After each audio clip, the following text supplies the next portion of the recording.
तो आज हम पढ़ेंगे नंबर सिस्टम। नंबर सिस्टम में किस टाइप के क्वेश्चन आज पढ़ने जा रहे हैं, तो आरपीएफ के हिसाब से आरपीएफ ऐसा ही हुआ या कांस्टेबल हुआ, दोनों में जिस जिस टाइप के प्रीवियस ईयर में जो क्वेश्चन आए उन सभी टाइप के क्वेश्चन को करवाऊंगा। पहले मैं आज इसके बेसिक कंसेप्ट में आपको बताऊंगा और उसके बाद अपन पढ़ेंगे कि जो आरपीएफ में पहले आए हुए क्वेश्चन है या रेलवे के किसी भी एग्जाम में जो रेलवे का पैटर्न रहा है नंबर सिस्टम को लेकर कि किस टाइप के नंबर सिस्टम के क्वेश्चन रेलवे के एग्जाम्स में आते, वो सारे इंपॉर्टेंट क्वेश्चन मैं आपको करवाऊंगा। तो अगर आपके बेसिक क्लियर नहीं है तो आप पहले बेसिक से इस टॉपिक को समझे, और अगर आपको लगता है कि आपके पूरे बेसिक्स कवर है तो सीधे आपको PYQ करना, मतलब प्रीवियस ईयर क्वेश्चन करना है, तो थोड़ा सा स्किप करके आप सीधे आगे भी चल सकते हैं, ठीक है। और अगर आपको लगता है कि पढ़ लेना चाहिए बेसिक भी, तो मैं आपको शुरू से बेसिक से बता रहा हूं, तो आप बेसिक से 1 बाय 1 कंसेप्ट समझते चले और उसके बाद में अपन इसके प्रीवियस ईयर क्वेश्चन करेंगे। तो सबसे पहले मैं नंबर सिस्टम पढ़ा रहा हूं, उसके पहले मैं आपको बता देता हूं कि नंबर कितने प्रकार के होते हैं। तो सबसे पहले चलते हैं प्राकृतिक नंबर पर। प्राकृतिक संख्या में कौन कौन से होते हैं, इन्हें नेचुरल नंबर भी आप बोल सकते हो। तो जैसे 1 2 3 4, ये कोई सा भी नंबर हो जो प्रॉपर नंबर होता है इसको अपन कहते हैं प्राकृतिक नंबर। जैसे 1 है, 2 है, 3 है, 4 है, 5 है, 15 है, 27 है, तो ये सब होते हैं प्राकृतिक नंबर। अब बात करते हैं कि सम संख्या कौन सी होती है। तो सम संख्याओं की अगर हम बात करें तो सम संख्या के अंतर्गत आता है 2 आता है, 4 आता है, 6 आता है, 8 आता है, 10 का मतलब 0 आता है। मतलब ऐसा कोई सा भी नंबर जिसके लास्ट में 0 आता हो, 2 आता हो, 4 आता हो, 6 आता हो और 8 आता हो, तो वो संख्या कैसी है, तो वो संख्या है आपकी सम संख्या। इसको इवन नंबर भी आप बोल सकते हो। तो ये हो जाएगा आपका इवन नंबर बोल दीजिएगा, या फिर इसे सम संख्या बोल सकते हो। किसी भी संख्या के लास्ट में या तो 0 आए, या फिर 2 आए, या फिर 6 आए, या फिर 4 आए, या फिर 8 आए, तो उस संख्या को अपन क्या कहेंगे, सम संख्या। अब बात करते अगली वाली संख्या दे रखी है विषम संख्या। तो विषम संख्या किसको कहते हैं, तो जिसके लास्ट में, विषम का मतलब हो जाएगा जिसके लास्ट में 1 आए, 3 आए, 5 आए, 7 आए और 9 आए, जिनके लास्ट में ये 5 नंबर आते हैं वो सभी की सभी संख्याएं विषम संख्या होती। तो ये क्लियर हो गया आप लोगों को कि सम संख्या और विषम संख्या में डिफरेंस क्या है। जिनके लास्ट में 0 आएगा, 2 आएगा, 4 आएगा, 6 आएगा और 8 आएगा, तो उनको कहेंगे अपन सम संख्या है। जिनके लास्ट में 1 आएगा, 3 आएगा, 5 आएगा, 7 आएगा या फिर 9 आएगा, तो उनको कहेंगे अपन सम संख्या है। अब देखते आगे, अगला जो नंबर दे रखा है इसको कहते हैं पूर्णांक। अब पूर्णांक का मतलब क्या, कि जिसमें कोई सा भी नंबर हो, चाहे नंबर पॉजिटिव हो या नेगेटिव हो।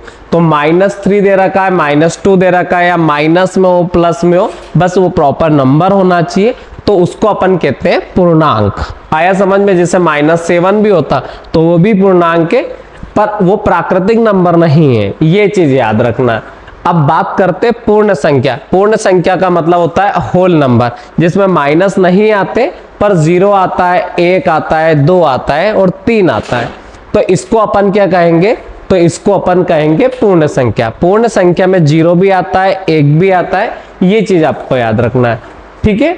अब देखो प्राकृतिक संख्या में और उसके बाद में पूर्ण संख्या में क्या अंतर है, सिर्फ 0 का अंतर है। अगर पूर्ण संख्या आ रही है तो उसमें 0 भी है, और प्राकृतिक है तो 1 से शुरू होती है। बात करते हैं आगे, भाज्य संख्या किनको कहते हैं और अभाज्य संख्या किनको कहते हैं। देखो भाज्य संख्या वो संख्या होती है जिनमें किसी ना किसी का भाग जाता है, तो उन संख्याओं को अपन कहते हैं भाज्य। और अब अभाज्य संख्या क्या होती है, जिनमें 1 के अलावा और स्वयं के अलावा किसी का भाग नहीं जाता है, उन संख्याओं को कहते हैं अभाज्य संख्या। जैसे 2 है तो सबसे छोटी अभाज्य संख्या होती है 2। वैसे तो 1 होती है, पर 1 को अभाज्य संख्या नहीं माना जाता, क्योंकि 1 तो ऐसी संख्या है उसका भाग सब में जाता है, ठीक है, और उसका उसमें भी जाता है, तो इसलिए 1 को नहीं याद रखना। आपको याद रखना अभाज्य संख्याओं में सबसे छोटी संख्या है 2, ठीक है, और भाज्य संख्याओं में सबसे छोटी संख्या है 4, ठीक है। एक तो कोई नंबर इसमें भाज्य अभाज्य दोनों में नहीं लेना है। 2 बात करें तो अभाज्य संख्या, 3 भी अभाज्य संख्या, 4 भाज्य संख्या है, सबसे छोटी भाज्य संख्या 4 ही, और सबसे छोटी अभाज्य संख्या जो है वो 2 है। अब बात करते हैं अपन सह अभाज्य संख्या की।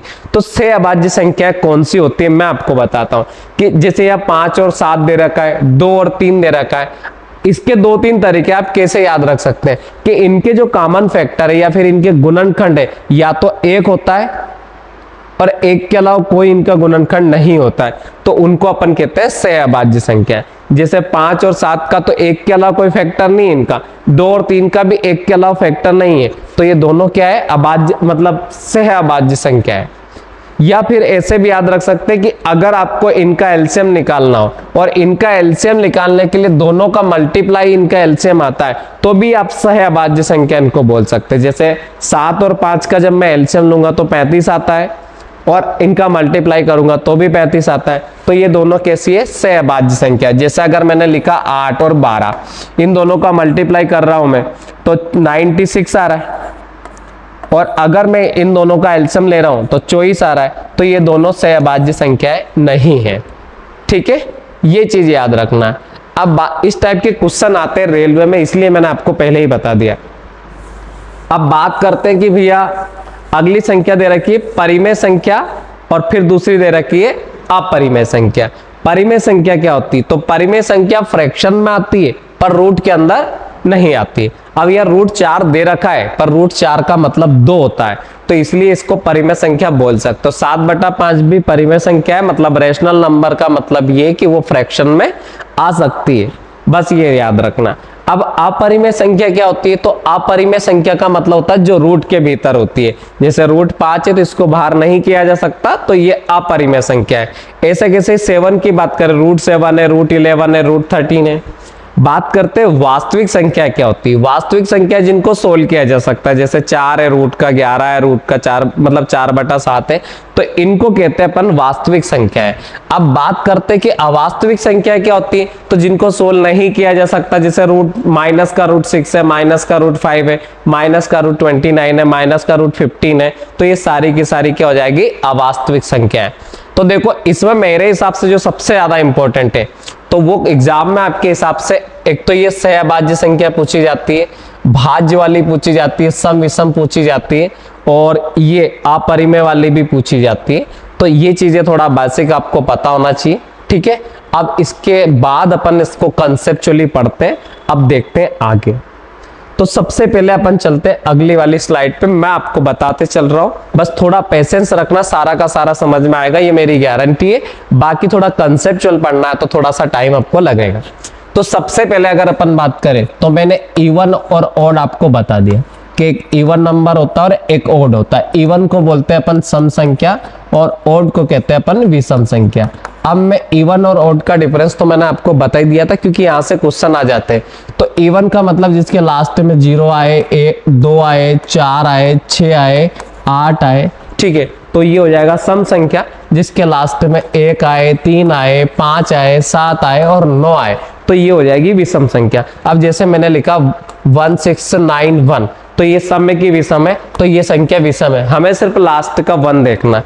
अगर मैं यहाँ 12 लिख दूं तो ये संख्या कैसी हो जाएगी, सम हो जाएगी। तो ये तो सबको बेसिक पता होता है, ये चीज पर अपन टाइम वेस्ट नहीं कर रहे हैं। ठीक है,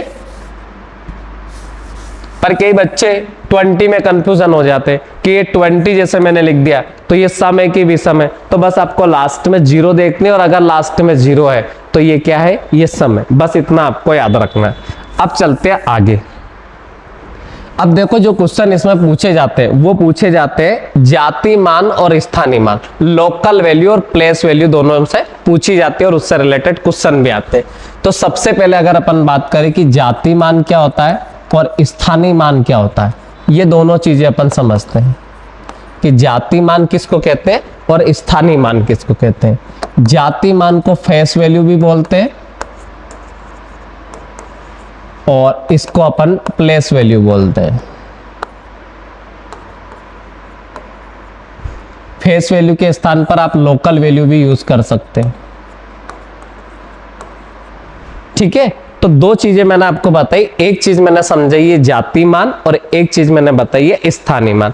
अब जैसे मैंने लिखा 74649 लिखा। अब मैं आपसे इस संख्या में पूछूं कि जो 6 है, 6 का जाति मान क्या है और 6 का स्थानीय मान क्या है। तो 6 के जाति मान की बात करें तो जाति क्या है, जो दिखाई दे रहा है वो उसकी जाति। 6 क्या दिखाई दे रहा है तो 6 को 6 कहेंगे तो 6 उसकी जाति है।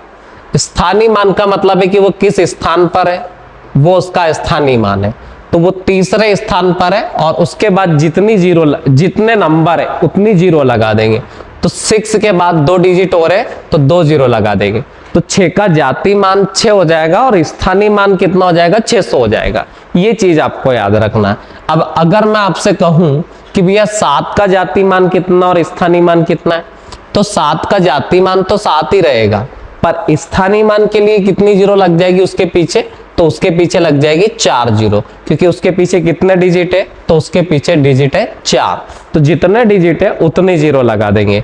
तो क्वेश्चन ये आपसे पूछा जा सकता है, कोई पर्टिकुलर नंबर दे दिया जाएगा और उसका जाति मान और स्थानीय मान आपसे पूछ लिया जाएगा। ठीक है, अपन सारे के सारे PYQ क्वेश्चन करेंगे। बस अभी क्या है कि उसके कंसेप्ट कर लेंगे। पहले कंसेप्ट अगर आपने अच्छे से कर लिए तो आप PYQ को आसानी से कर पाएंगे, नहीं तो मैं PYQ सीधे डायरेक्ट भी करवा सकता था, पर आपको फिर अच्छे से समझ नहीं आएगा। आया समझ में? तो सबसे पहले अपन जाति मान और स्थानीय मान को और अच्छे से एक्सप्लेन करते हैं। जैसे कि मैंने लिखा 7, 2, 9 और 4। अब इसमें आपसे पूछेगा कि 2 का जाति मान क्या है, तो 2 का जाति मान की अगर मैं बात करूं तो 2 का जाति मान कितना आ जाएगा, 2। स्थानीय मान की बात करें तो कितना आ जाएगा, 200। ठीक है, तो जाति मान 2 और स्थानीय मान कितना हो जाएगा, 200। बहुत सारे एग्जाम में क्वेश्चन वाला क्या कर सकता है, तो आपसे ये पूछ सकता है कि जाति मान और स्थानीय मान का योग कितना है, तो आप दोनों को जोड़ दो तो आंसर आ जाएगा 202। ठीक है, जाति मान और स्थानीय मान का अंतर कितना है, तो दोनों का डिफरेंस ले लो तो आंसर आ जाएगा 198। कभी कभी यूं पूछ लेता है कि 2 के जाति मान और स्थानीय मान का मल्टीप्लाई ज्ञात करें, तो आंसर आ जाएगा 200 और इनटू में आप 2 कर दोगे तो आंसर आ जाएगा आपका 400। तो आंसर कितना आ जाएगा, 400। तो ये याद रखना है। तो कभी भी वो चाहे तो जाति मान और स्थानीय मान का योग पूछ लेगा तो जोड़ दीजिएगा, अंतर पूछेगा तो घटा दीजिएगा, मल्टीप्लाई पूछे तो गुना कर देंगे। या फिर इसी क्वेश्चन में वो ऐसा भी पूछ सकता है कि 7 के स्थानीय मान और 2 के स्थानीय मान का मल्टीप्लाई ज्ञात करो, तो 7 का स्थानीय मान 7000 आ जाएगा, 2 का स्थानीय मान 200 आ जाएगा। दोनों का गुणनफल ज्ञात करना है तो 7 और 2 का गुणा करेंगे तो 14 हो जाएगा। 3 जीरो ये और 2 जीरो ये लग जाएगी, तो 5 जीरो अपन ऐड कर देंगे इसमें, तो आंसर आ जाएगा ये वाला। समझ में आया कि नहीं? तो जाति मान और स्थानीय मान से रिलेटेड इस टाइप के वो क्वेश्चन आपसे पूछ सकता है। ठीक है, तो मैंने पहले आपको सम विषम वाला कंसेप्ट बता दिया, उसके पहले अपन ने नंबर देख लिए किस किस टाइप के नंबर होते हैं, और उसके बाद ये मैंने कंसेप्ट बता दिया कि जाति मान और स्थानीय मान में क्या डिफरेंस है। ठीक है, जाति तो मतलब जो दिखाई दे रहा है वो उसकी जाति है। स्थानीय मान का मतलब क्या है, तो स्थानीय मान का जिस स्थान पर बैठा है वो उसका स्थानीय मान है, बस बात खत्म। या फेस वैल्यू, फेस का मतलब जो उसका चेहरा है वही आपका जाति मान है, बस इतना सा आपको याद रखना। ठीक है, अब अपन पढ़ते हैं डिविजिबिलिटी, मतलब विभाजिता के नियम पढ़ रहे हैं पहले, और उनमें ज्यादा भी टाइम वेस्ट नहीं करेंगे, पर थोड़ा मैं फास्ट आपको समझा दूंगा, फिर उनसे रिलेटेड क्वेश्चन भी करेंगे। तो अब अपन चलते हैं डिविजिबिलिटी के रूल पर, विभाजिता के नियम पर अपन चलते हैं। ठीक है, 1 से लेकर 10-12 तक के क्वेश्चन अपन समझेंगे और उसके बाद मैं आपको डायरेक्ट बता दूंगा कि कैसे करना है। तो सबसे पहले अगर अपन देखें कि 1 का भाग किस किस में जाता है, तो आपको पता होना चाहिए कि 1 का भाग सभी नंबर में जाता है। एक ऐसी संख्या है जिसका भाग सभी नंबर में जाता है, ये चीज आपको याद रखना है। तो 1 का भाग सब में जाता है, 1 को किसी से कोई प्रॉब्लम नहीं, वो सब में भाग दे सकते।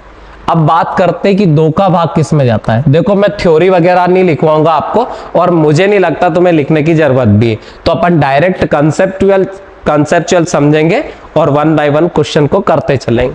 यहाँ दे रखा 2 का भाग किस में जाता है, तो या तो आप सीधा लिख सकते हो कि इवन नंबर में जाता है, मतलब सम संख्या में जाता है, या फिर ये समझ सकते हो कि जिन संख्या के लास्ट में 0 आए, 2 आए, 4 आए, 6 आए या 8 आए। क्योंकि अपन ने जब पढ़ा था कि सम संख्या, तो सम संख्या जिसके लास्ट में 0 हो, 2 हो, 4 हो, 6 हो या फिर 8 हो, वो सारी की सारी संख्या कैसी होती है, सम।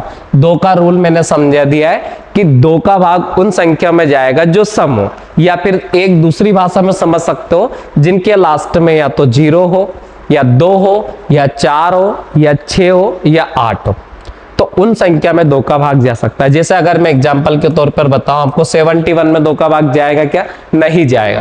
क्यों नहीं जाएगा, लास्ट में 1 लिखा है। और 712 में जाएगा क्या, तो हाँ जाएगा, क्योंकि लास्ट में 2 है, 2 सम संख्या है। अगर मैं यहाँ 0 भी रख दूंगा तो भी जाएगा, अगर मैं यहाँ 6 रख दूंगा तो भी जाएगा, अगर मैं यहाँ 8 रख दूंगा तो भी जाएगा। तो बात समझ में आई आपको कि 2 से भाग देने के लिए केवल एक ही चीज हमें पता होना चाहिए कि लास्ट में या तो 0 आएगा, 2 आएगा, 4 आएगा, 6 आएगा या 8 आएगा। इनमें से कोई नंबर आता है तो उस संख्या में 2 का भाग जा सकता है, अदरवाइज नहीं जाएगा। तो 2 वाला रूल हम समझ चुके। अब हम आते 3 वाले रूल पर, जो इंपॉर्टेंट भी है, 2 वाला भी इंपॉर्टेंट है, 1 से लेकर 11 तक के सभी इंपॉर्टेंट है, ये चीज याद रखना है। तो 3 वाले रूल पर चलते हैं, ठीक है। तो सबसे पहले जो नंबर होगा उसका जो सम है वो 3 के टेबल में आना चाहिए। मतलब मेरे बोलने का तरीका शायद तुम्हें समझ में नहीं आया, बट अभी मैं एग्जांपल जैसे दूंगा आपको पूरा क्वेश्चन क्लियर हो जाएगा, क्योंकि मैं बहुत कम लिखूंगा और उस कम लिखने में आपको बहुत ज्यादा समझा दूंगा, क्योंकि मैं थ्योरी ज्यादा नहीं लिखूंगा, आपको पूरा कंसेप्चुअल समझाऊंगा। तो सबसे पहले जैसे सपोज मैंने लिखा 748949, ये कोई नंबर है, इसमें 3 से भाग जाता है कि नहीं जाता है, ये मुझे चेकआउट करना है।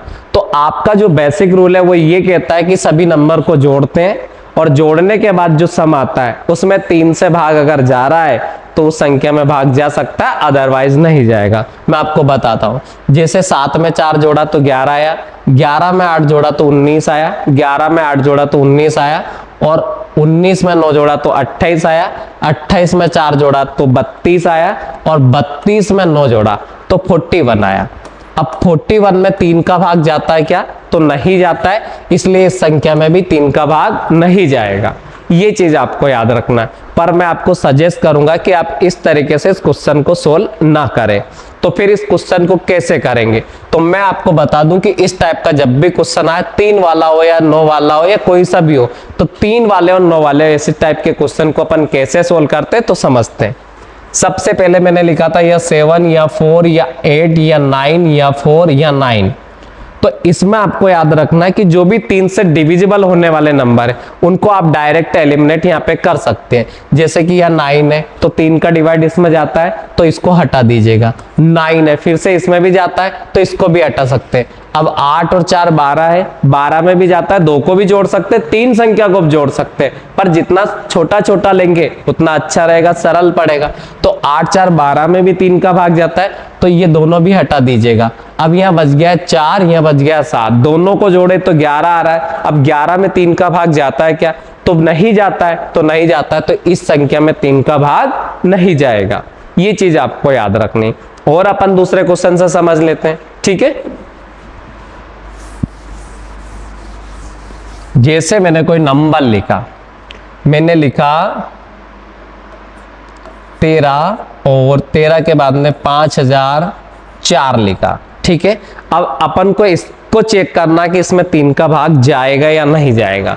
तो मैंने क्या कहा, 3 में तो जाता है कि नहीं जाता है, 5 और 1 6 में भी जाता है कि नहीं जाता है, तो आगे के 3 नंबर हट चुके। 4 में क्या 3 का भाग पॉसिबल है क्या, तो नहीं है, तो इस संख्या में भी 3 का भाग नहीं जाएगा। और क्वेश्चन करके देखते हैं। जैसे सपोज मैंने कुछ नंबर लिखा, मैंने लिखा 2404 और ये मैंने लिखा ये नंबर। अब इसको अपन चेक करते हैं कि इसमें 3 का भाग जाता है या नहीं जाता। ध्यान रखना है, ये 24 को 24 मत समझना, ये 2 और 4 है, नहीं तो आप 24 जोड़ लो।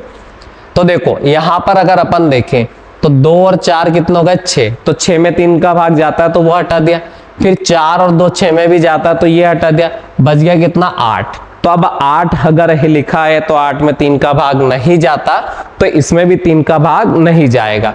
अगर सपोज यहाँ 1 और लिखा होता आगे तो ये 8 और 1 9 हो जाता, फिर इसमें 3 का भाग चला जाएगा। तो ये चीज आपको याद रखना है। अब बात करते कि यार इसमें क्वेश्चन किस टाइप से आते हैं, किस टाइप के पैटर्न पर इसमें 3 की डिविजिबिलिटी वाले क्वेश्चन पूछेगा। क्या डायरेक्ट पूछता है कि 3 का भाग जाएगा कि नहीं जाएगा? तो ऐसा कभी भी क्वेश्चन नहीं आएगा आपके एग्जाम में कि आपसे पूछेगा कोई क्वेश्चन देखे कि इसमें 3 का भाग जा रहा है कि नहीं जा रहा है। थोड़ा कंसेप्चुअल क्वेश्चन आता है, ट्रिकी क्वेश्चन आता है। अब उसको कैसे करते तो मैं आपको बताता हूं किस टाइप का क्वेश्चन आएगा। तो देखो, एक चीज याद रखना, चाहे कोई सा भी डिविजिबिलिटी का क्वेश्चन आए, सबसे छोटी एक नंबर की जो संख्या होती है, एक डिजिट की जो संख्या होती है वो 0 होती है, और सबसे बड़ी होती है वो 9 होती है। ऐसे 2 डिजिट की में अगर हम बात करें तो 10 होती है, और यहाँ आती है 99। 3 डिजिट की बात करें तो ये 100 होती है, और ये हो जाती है 999। ठीक है, नहीं तो बच्चे यहाँ पे भी क्या करते हैं, कंफ्यूज हो जाते हैं। तो 3 डिजिट की सबसे छोटी संख्या 111 समझ लेते, और इधर समझ लेते 999। तो ये उनका रॉन्ग पैटर्न है, ये चीज आपको ध्यान रखना है। तो मैंने आपको बताया कि सबसे पहले आपको याद रखना है कि एक डिजिट की मैं अभी बात कर रहा हूं कि सबसे छोटी संख्या 0 और सबसे बड़ी संख्या होती है 9। अब क्वेश्चन देखते हैं कि 3 वाले क्वेश्चन, मतलब 3 की डिविजिबिलिटी से रिलेटेड किस टाइप के क्वेश्चन आते हैं। जैसे यहां लिखा है, यहाँ 4 5 2 3 स्टार, और यहाँ पे उसने लिख दिया मान लो 4 ही लिख दिया। ठीक है, अब आपसे पूछ रहा है, और यहाँ 1 लिख दिया। अब आपसे पूछा जा रहा है कि ये जो संख्या आपको दिखाई दे रही है, इसमें 3 का डिवाइड होता है, मतलब पूरा पूरा 3 से इसमें भाग जाता है। तो आप ये बताओ कि स्टार के स्थान पर बड़ी से बड़ी या फिर छोटी से छोटी कौन सी संख्या यहाँ पे पॉसिबल है। तो मैं यूं कह रहा हूं कि अपन को 3 वाला रूल याद होना चाहिए। तो 5 और 4 में 3 का 5 और 4 9 होता है, तो 9 में 3 का भाग जा रहा है कि नहीं जा रहा है? ठीक है।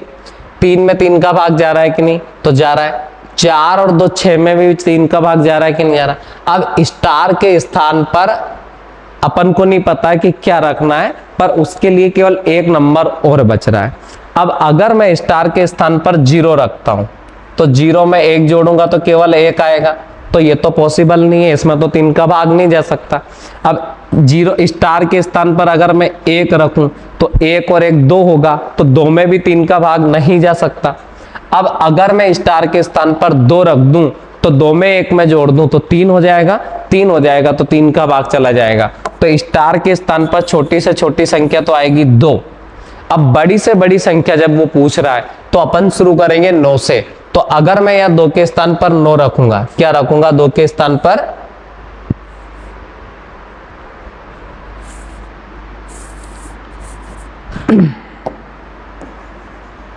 जैसे अगर मैं 2 के स्थान पर कितना रखता हूं 9, तो मैंने 9 रखा, तो 9 में 1 जोड़ा तो 10 हो गया, तो 10 में तो भाग जा नहीं रहा है, इसलिए अपन यहाँ रखेंगे 8। जब मैं यहाँ 8 रखूंगा तो 8 में 1 जोड़ते से कितना हो जाएगा? 9 हो जाएगा, तो 9 में भाग चला जाएगा। तो स्टार के स्थान पर बड़ी से बड़ी संख्या कितनी आ जाएगी? 8, और छोटी से छोटी कितनी आ जाएगी? 2। तो ये चीज आपको याद रखना, इस टाइप के एग्जाम में क्वेश्चन आते हैं। ठीक है, और देखते हैं 1-2 क्वेश्चन अपन।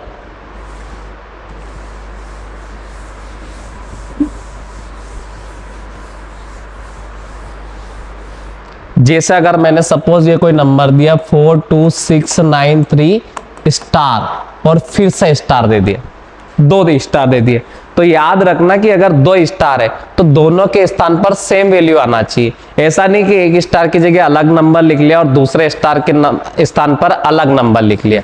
तो ये चीज आपको याद रखना है। तो सबसे पहले अगर मैंने कहा कि ये वाली जो संख्या है 3 से पूर्णतः विभक्त है, अब ये वाली जो संख्या है 3 से पूर्णतः विभक्त अगर है, तो स्टार के स्थान पर छोटी से छोटी और बड़ी से बड़ी संख्या क्या आएगी, ये हमें निकालना है। तो देखो, सबसे पहले अपन ने देखा कि 4 और 2 6 में तो भाग जा रहा है, फिर इस 6 में भी जा रहा है, इस 9 में भी जा रहा है, और इस 3 में भी जा रहा है।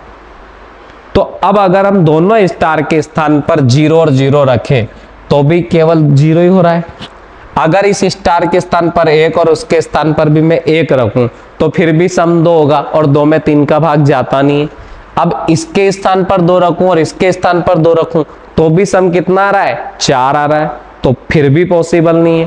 पर अगर इस स्टार के स्थान पर भी मैं 3 रखूं और 3 इस स्टार के स्थान पर रखूं तो आपका आंसर जो आएगा, सम जो आएगा 6, और 6 में 3 का भाग चला जाएगा। जब 6 में 3 का भाग चला जाएगा तो इसका आंसर आ जाएगा स्टार के स्थान पर छोटी से छोटी संख्या तो आ जाएगी कितनी, 3। अब बड़ी से बड़ी संख्या की अगर हम बात करें तो देखो सबसे पहले अगर अपन बात करें बड़ी से बड़ी संख्या स्टार के स्थान पर 9 रखेंगे तो 9 यहाँ रहेगा, 9 यहाँ रहेगा तो 18। 18 में वैसे 3 का भाग चला जाएगा तो बड़ी से बड़ी संख्या आ जाएगी 9 और छोटी से छोटी संख्या आ जाएगी 3। तो यही चीज आपको याद रखना, इससे रिलेटेड क्वेश्चन एग्जाम में आते, रेलवे में स्पेशली आते, ये चीज याद रखना है, ठीक है। अब देखते हैं अपन 4 का रूल।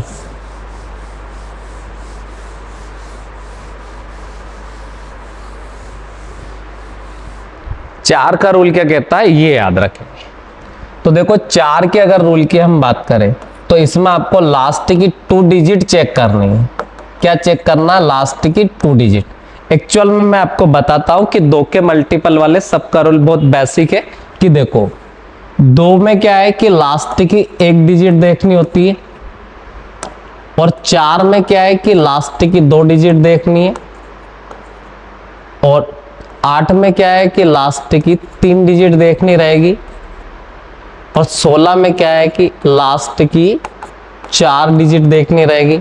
ऐसे 32 में लास्ट की 5 डिजिट देखनी रहेगी और ऐसे आप कंटिन्यू आगे बढ़ सकते। क्यों? क्योंकि 1 2 से बन के मिलके बना है और ये 4 2 बार 2 से मिलकर बना है तो 2 डिजिट। 8 3 2 से मिलकर बना है तो लास्ट की 3 डिजिट। 16 2 4 बार से, किससे, 4 बार से, ये याद रखना, ये ठीक है। और ये 2 बार से बना है और ये केवल अकेले 2 से बना है तो ये 4 बार से बना है इसलिए लास्ट की 4 डिजिट, 3 बार से बना इसलिए लास्ट की 3 डिजिट, 2 बार से मिलकर बना इसलिए लास्ट की 2 डिजिट। ये चीज आपको याद रखना है। अब हम देखते कि 4 वाले रूल में क्या करना है। तो मैंने बताया कि अगर लास्ट की 2 डिजिट 4 से विभक्त है, मतलब 4 से अगर उन संख्याओं में भाग जाता है तो उस पूरी संख्या में 4 का भाग जाना पॉसिबल है। क्वेश्चन कराता हूं मैं आपको, देखते हैं।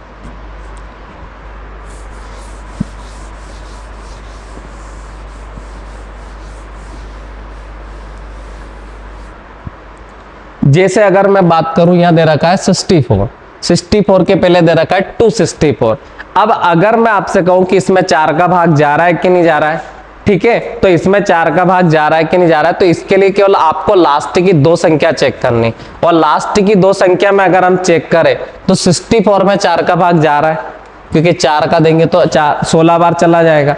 अब इसके आगे 2 लिखा है, डजंट मैटर कुछ भी लिखो, अगर मैं 6 भी लिख दूंगा तो भी 4 का भाग जाएगा, 2 लिख दूंगा तो भी 4 का भाग जाएगा। सिर्फ और सिर्फ अपन को लास्ट की 2 डिजिट चेक करनी है कि उसमें 4 का भाग जा रहा है या नहीं जा रहा है। ये चीज आपको ध्यान देना है, ठीक है।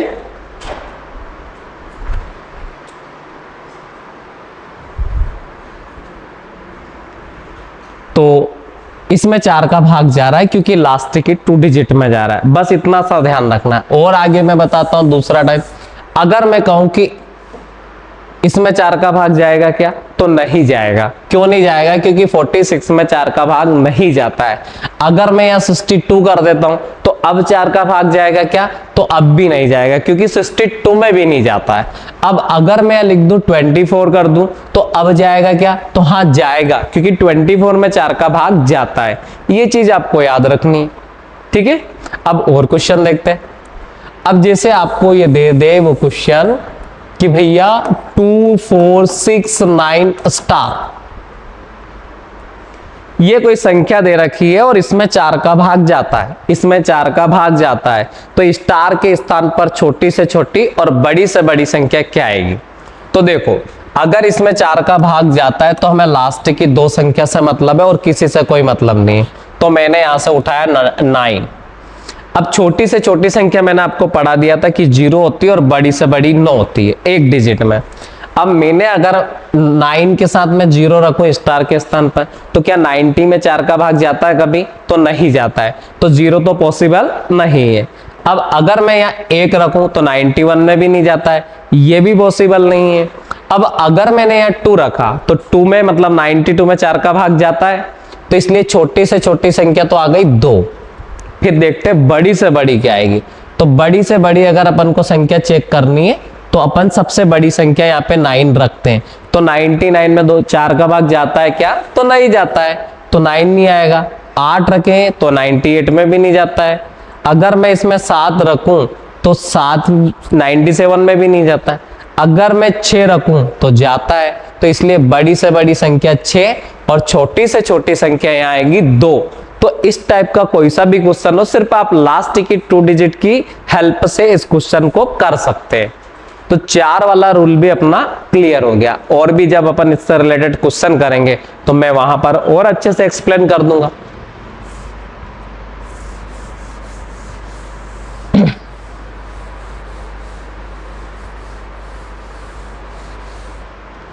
अब देखते हैं 5 वाला रूल क्या कहता है।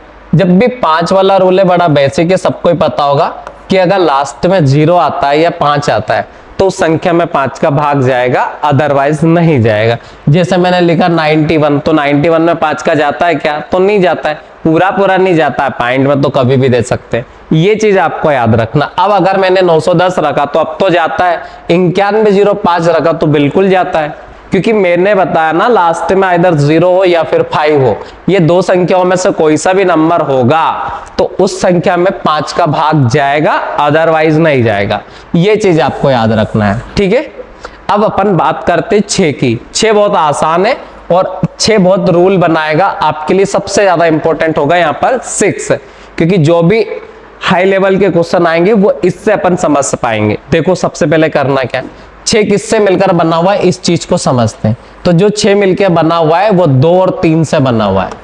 ये चीज आपको याद रखना है कि 6 किससे मिलकर बना है, तो 2 और 3 से मिलकर बना हुआ है। तो उसमें 2 वाली भी प्रॉपर्टी फॉलो होना चाहिए और 3 वाली भी प्रॉपर्टी फॉलो होना चाहिए। अब 2 और 3 दोनों की प्रॉपर्टी फॉलो होगी तब जाके उसमें 6 का भाग जाएगा, अदरवाइज नहीं जाएगा। ये चीज आपको याद रखनी है। जैसे मैंने कहा कि किसी संख्या में 6 का भाग जाता है कि नहीं जाता है, ये चेक करना है, तो केवल आप उसमें 2 का भाग देके भी देख सकते हैं और 3 का भी। मतलब उसमें 2 का भी भाग जाए और 3 का भी जाए तो उसमें 6 का भाग जाएगा, नहीं तो नहीं जाएगा। जैसे मैंने कोई लिखा 138 लिखा, अब इसमें 6 का भाग जाता है कि नहीं जाता है, ये मुझे चेक करना है। तो देखो 2 का तो जा रहा है क्योंकि सम संख्या है। 3 का चेक कर लेते हैं, तो 3 में 8 और 1 9 में तो जा रहा है, पर यहाँ कितना बच जाएगा? 8 और 1 9 में तो जा रहा है, 3 भी बच जाएगा। तो इसमें 3 का भी जा रहा है और 2 का भी जा रहा है, इसलिए इस संख्या में 6 का भाग जाएगा। और देके भी देख ले तो आपको सेटिस्फेक्शन हो जाएगा। तो 6 दून 12 बच जाएगा 1 और 6 3 18। तो इसमें 6 का भाग इसलिए जा रहा है क्योंकि इसमें 2 का भी जा रहा है और इसमें 3 का भी जा रहा है। तो ये चीज आपको याद रखना है। और कोई नंबर देखते हैं जिसमें 6 का भाग जाता है कि नहीं जाता, चेकआउट करना है। और दूसरी बात ये भी याद रखना है कि जब 6 का भाग उस संख्या में जाता है जिसमें 2 का जाता है, तो 2 का तो सम संख्या में जाता है। मतलब कहने का ये है कि 6 का भाग कभी भी किसी भी विषम संख्या में नहीं जाएगा। ये चीज आपको याद रखना है, ठीक है। किसी भी विषम संख्या में नहीं जाएगा, पर इसका मतलब ये नहीं है कि हर सम संख्या में जाएगा। कुछ सम संख्याओं में जाएगा जिनमें 3 का भाग जाएगा। हर सम संख्या में 6 का भाग नहीं जाता है, ये भी याद रखना है। पर विषम में तो डेफिनेटली नहीं जाता है, ये चीज भी ध्यान देना। तो जैसे अगर मैंने लिखा 52973, क्या इसमें 6 का भाग जाएगा? तो बिल्कुल नहीं जाएगा। ये चीज आपको याद रखना, ठीक है। क्यों नहीं जाएगा? क्योंकि इसमें 2 का नहीं जाएगा, ठीक है। तो मैंने 6 वाले रूल में आपको समझा दिया। अब इसी से अपन बहुत सारे रूल निकाल सकते हैं, देखते हैं कैसे। जैसे मैंने कहा कि कोई संख्या है, उसमें अपन को चेक करना है कि उसमें 24 का भाग जाता है या नहीं जाता है। तो सिंपल सी बात है कि 24 किस किस से मिलकर बना है, तो 24 मिलकर बना हुआ है 8 से और 3 से, 24 मिलकर बना है 6 से और 4 से, 24 मिलकर बना है 12 से और 2 से। तो आप किन्हीं भी नंबर को आप चेकआउट कर सकते हैं। तो कहने का मतलब अगर किसी संख्या में 24 का भाग जाता है या नहीं जाता है, ये चेक करना है, तो उसमें 8 का भाग भी जाना चाहिए और उसमें 3 का भाग भी जाना चाहिए। जब उसमें 8 और 3 दोनों का भाग जाएगा तब जाके उसमें 24 का भाग जाएगा, अदरवाइज नहीं जाएगा। ये याद रखना। जैसे अगर उसने हमें 88 भी दे दे कि 88 का भाग चेक करना है, तो ये 11 और 8 से मिलकर बना है कि नहीं 88, तो उसमें 11 का भी जाना चाहिए और 8 का भी जाना चाहिए, तब जाके उसमें 88 का जाएगा। तो इस प्रकार से हम किसी भी नंबर का चेक कर सकते हैं। ये चीज आपको याद रखना है। अब अपन आगे पढ़ते हैं 7 वाला रूल।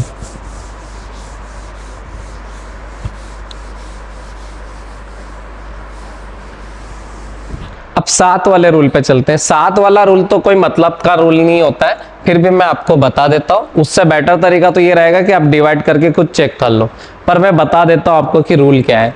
जैसे मुझे चेक करना है कि इस संख्या में 7 का भाग जाता है या नहीं जाता है, तो इसका रूल ये कहता है कि जो भी लास्ट का नंबर है उसको डबल करेंगे और बाकी के नंबर में से घटा लेंगे। जैसे मैंने 1 का डबल करा तो 2 और बाकी के नंबर में से घटा दिया तो ये बच गया 238। फिर आपका 8 है तो 8 का फिर डबल करा तो ये 16 है, बाकी के नंबर से मैं घटा दिया तो ये 7 है। अगर यहाँ लास्ट में 7 आए तो भाग जाएगा, अदरवाइज नहीं जाएगा। मैं सजेस्ट करूंगा कि इससे अच्छा है कि यही भाग देके देख लेंगे और ये फालतू के रूल पे फोकस नहीं करेंगे, ठीक है। अब चलते आगे। अब हम देखेंगे 8 का रूल। तो मैंने बताया था 4 में लास्ट की 2 डिजिट है तो 8 में लास्ट की 3 डिजिट है, ये आपको याद रखना है। लास्ट की 3 डिजिट पे याद रखना है। अब अगर लास्ट की 3 डिजिट में किसी का भाग जाता है तो मतलब 8 का भाग जाता है तो उस संख्या में 8 का डेफिनेटली भाग जाएगा, अदरवाइज नहीं जाएगा। जैसे मैंने कहा कि 512 8 का क्यूब है तो इसमें तो 8 का भाग जा रहा है, तो मैं जो पसंद आए वो लिखो इसके पहले, डेफिनेटली भाग जाएगा। क्योंकि हमने पढ़ा ना यार कि लास्ट की 3 डिजिट में भाग जाना चाहिए, तो लास्ट की 3 डिजिट में जाएगा तो आगे आप कुछ भी लिखो फिर भी इसमें भाग जाएगा। ये चीज आपको याद रखनी है, ठीक है। तो इसमें 8 का भाग जाएगा, ठीक है। बस लास्ट के 3 नंबर पे आपको फोकस करना, ठीक है। और भी इससे रिलेटेड जो भी क्वेश्चन आएंगे मैं जब आपको PYQ करवाऊंगा अभी समझा दूंगा, ठीक है। अब देखते हैं 9 वाला रूल क्या कहता है। तो 9 वाला रूल ये कहता है कि जैसे सम 3 वाले में अपन ने पढ़ा था कि जो सम है वो 3 के मल्टीपल में होना चाहिए, इसमें भी जो सम है वो 9 के मल्टीपल में होना चाहिए। बस इतना सा याद रखना आप लोगों को। तो जो सम है वो किसके मल्टीपल में हो, 9 के। देखते हैं क्वेश्चन को। जैसे मैंने लिखा 7 9 6 9 2 3 5 2, ये चेक करना है कि इसमें 9 का भाग जाता है या नहीं जाता है। रूल तो ये कहता है सारे नंबर को जोड़ो, जो सम आएगा उसमें 9 का भाग देके चेक करो, पर हमारे पास इतना टाइम नहीं होता है कि उसको सारे को जोड़े और फिर हम उसमें 9 का भाग दें। हम क्या करेंगे, जो भी 9 के मल्टीपल है उन्हें सीधे बाहर कर सकते, सिंपल सा फंडा है। तो ये 9 दिख रहा है हटा दिया, 9 दिख रहा है हटा दिया, और नहीं दिख रहा है तो 6 और 3 दिख रहा है, 6 में 3 जोड़ दिया तो 9 हो गया, ये भी हट गया, 7 में 2 जोड़ दिया तो ये भी हट गया, और यह बच गया 5 और 2। 5 और 2 7 होता तो इसलिए इसमें भाग नहीं जाएगा। हाँ, अगर एक जगह और 2 लिखा होता तो 5 और 4 9 हो जाता और 9 में चला जाता, तो अब इस नंबर में चला जाएगा। बस इतना सा याद रखना, सबसे बेसिक चीज है ये, ठीक है। एक आध क्वेश्चन और करके देखते हैं।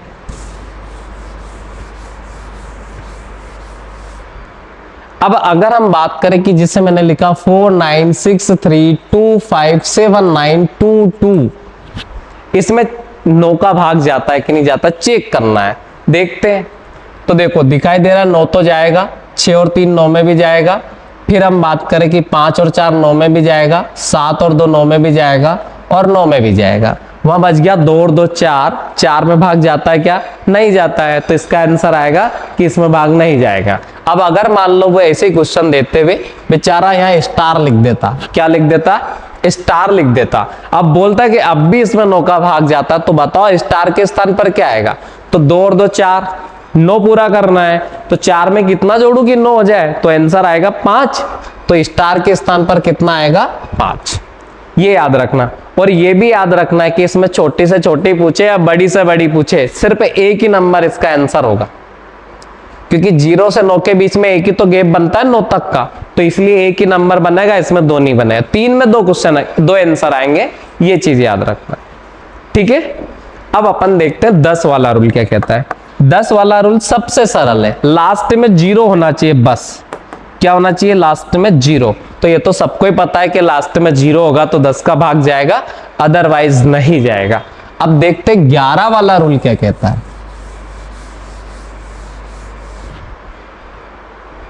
अब 11 वाला रूल क्या कहता है, तो 11 का रूल देख लेते हैं अपन। तो सबसे पहले 11 का रूल क्या कहता है समझते हैं। तो यहां दे रखा है ओड प्लेस, नंबर नहीं बोल रहा हूं भैया, मैं स्थान बोल रहा हूं। पहला स्थान, तीसरा स्थान, 5वां स्थान, नंबर नहीं बोल रहा है, 1 3 5 नहीं बोल रहा हूं, मैं प्लेस बोल रहा हूं।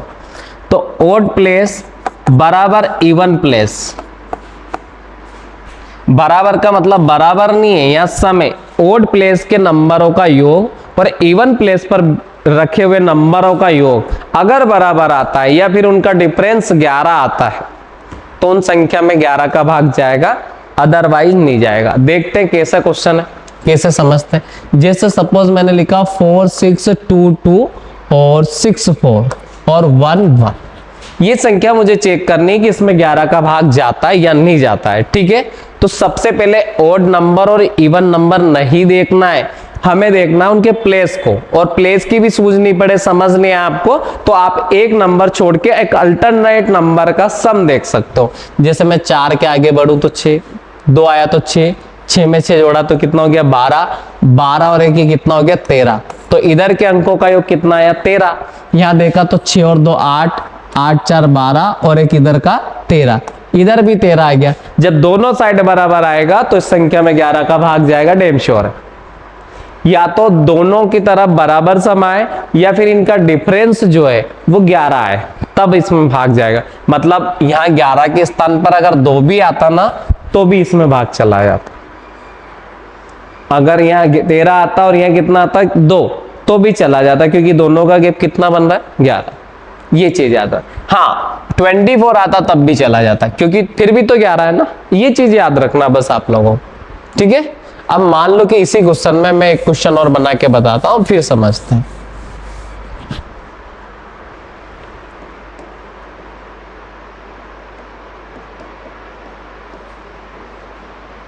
ये कोई क्वेश्चन है और इसमें हमें दे रखा है कि इस संख्या में 11 से भाग जाता है, तो स्टार के स्थान पर क्या आएगा ये आपको बताना है। ठीक है, तो सबसे पहले देखते हैं, ये और ये जोड़ा तो 5 और 4 9, 9 6 15, 15 और 2 कितना हो गया 17।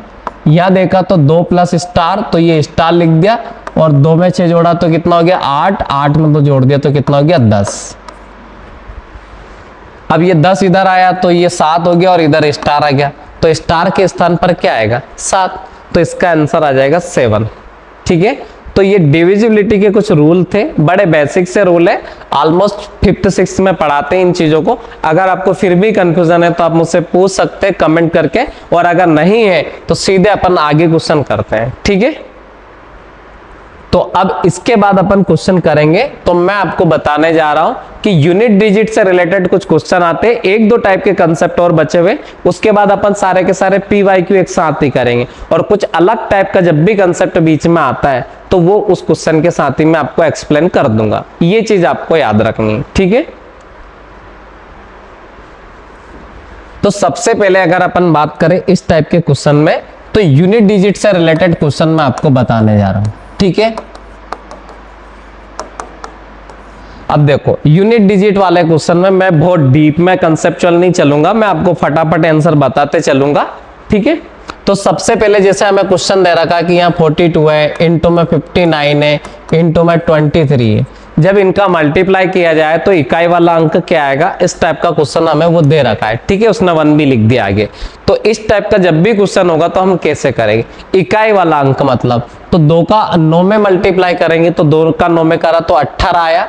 अब 18 का क्या लिख लेंगे 8 लिख लेंगे, 8 का 3 में गुणा करेंगे तो 24 आया, तो 24 का कितना आ जाएगा 4, तो इसका इकाई अंक कितना आ जाएगा 4। बड़ा बेसिक है। जैसे अगर कहने का मतलब ये है कि अगर मैंने 263 इंटू 199 इंटू 227 लिखा, अब इसमें इकाई का अंक क्या आएगा ये पूछ रहा है, तो 3 का 9 में करा तो 27 आया, का 7 लिख लिया, फिर 7 का 7 में करा तो 49 का 9 आया। तो इस टाइप से क्वेश्चन आप कर सकते हो, बस इतना सा आपको याद रखना है। ठीक है,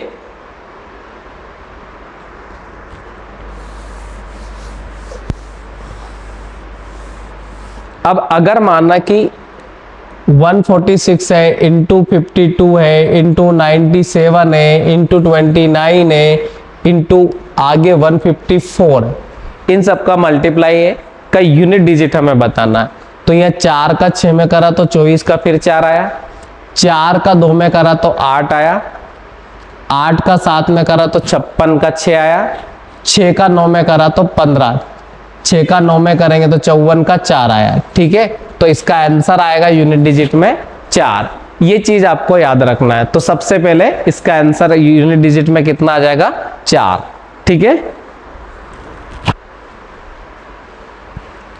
अब देखते हैं कि जब पावर वाले क्वेश्चन आएंगे तो फिर यूनिट डिजिट में अपन कैसे क्वेश्चन सोल्व करते हैं। तो मैं बड़ा बेसिक सा फंडा आपको बता रहा हूं, ये चीज आपको याद रखना। ठीक है, तो यहां दिखाई दे रहा है अगर आपको 0 दे, 1 की पावर 4 है, 2 की पावर 4 है, 3 की पावर 4 है, 4 की पावर 4 है, 5 की पावर 4 है, 6 की पावर 4 है, 7 की पावर 4 लेंगे, 8 की पावर 4 लेंगे और 9 की पावर 4 लेंगे। अब अगर मैं यह चेक करता हूं 0 की पावर 4 तो यह 0 लिखेंगे, 1 की पावर 4 का 1 लिखेंगे, 2 की पावर 4 का 6 लिखेंगे, 3 की पावर 4 का आ जाएगा तो 1, 4 की पावर का 4 का 6, 5 की पावर 4 का 5, 6 की पावर 6 का 6, 7 की पावर 4 का 1, 8 की पावर 4 का 6, 9 की पावर 4 का 1। इसका कोई जरूरी नहीं कि ये आपको रटना पड़े, ये अपन खुद निकाल सकते हैं कि जैसे मैंने 5 की पावर 4 लिखा तो 5 इंटू 5 इंटू 5 इंटू 5 अपन कर सकते हैं। तो 5 का 5 में करा 25 का 5, फिर 5 में करा 25 का 5, फिर 25 का 5। इस हिसाब से मैंने सारे के सारे लिख दिया। लिखा आपके फायदे के लिए, नहीं तो वैसे इनकी जरूरत भी नहीं है, बिना उसके भी अपन कर सकते हैं। बस एक चीज याद रखना है, अब अगर मैं 0 का कभी भी कितनी बार 0 में गुणा करूंगा, चाहे 10 बार करूं या 100 बार करूं, तो मुझे 0 ही मिलेगा। उसी प्रकार में अगर 1 का 1 में मल्टीप्लाई करूं, कितनी भी बार करूं, डजंट मैटर, तो मुझे आखिरी में 1 ही मिलेगा। उसी प्रकार में 5 का 5 में करूं, 5 का 5 में करूं, ऐसे करते जाऊं जब तक मुड़ो जब तक, तो मुझे लास्ट में 5 मिलेगा। फिर मैं ऐसे 6 का करूं तो 6 में भी मुझे लास्ट में 6 मिलेगा। तो ये 4 ऐसी संख्या है 0, 1, 5, 6 कि इनकी पावर कितनी भी होगी, इनका इकाई का अंक यही आएंगे हर बार। ये चीज आपको याद रखना है। जैसे सपोज मैंने कोई क्वेश्चन समझाया आपको, देखो मैं समझाता हूं कि अगर मैंने कहा 0, 1, 5 और 6, अगर मान लो मैंने लिख दिया कि 127, मान लो मैंने लिख दिया 1270 की पावर 2023 ही लिख दिया, तो इसका मतलब यूं है कि 1270 इंटू 1270 इंटू 1270 कितनी बार, तो 2023 बार। फिर अपन इस 0 का 0 में करेंगे, 0 का 0 में करेंगे, आगे कंटिन्यू करते जाएंगे। तो मैंने क्या कहा कि 0 का 0 में कितनी भी बार करो आपको लास्ट में क्या मिलेगा, 0। तो आप इसलिए उसका लोड नहीं ले, बस लास्ट में इसका इकाई अंक 0 आएगा। अब अगर इस 0 के स्थान पर, इस 0 के स्थान पर क्या आता, इस 0 के स्थान पर अगर यहाँ 1 भी आता, क्या आता, 1, यहाँ 121 भी होता, तो फिर इकाई अंक कितना आ जाता, तो इकाई अंक आ जाता आपका 1। अगर यहाँ 5 होता तो 5 वाले केस में भी आपका इकाई अंक कितना आ जाता, 5। मैंने कहा ये 4 ऐसे नंबर है 0, 1, 5 और 6 कि इनकी पावर कितनी भी हो, इनको कितनी भी बार खुद से मल्टीप्लाई करो वो के वही आते, ये नहीं बदलते किसी से भी। ये क्या है, 0 का 0 में करोगे 0 आएगा, 1 का 1 में करोगे 1 आएगा, 5 का 5 में करोगे 5 आएगा, 6 का 6 में करोगे तो 6 आएगा। इसलिए सबसे बेसिक कंसेप्ट है 4 नंबर का क्लियर याद रखना बस आप लोगों को, ठीक है। और अपन पहले वाले क्वेश्चन करके देखते हैं।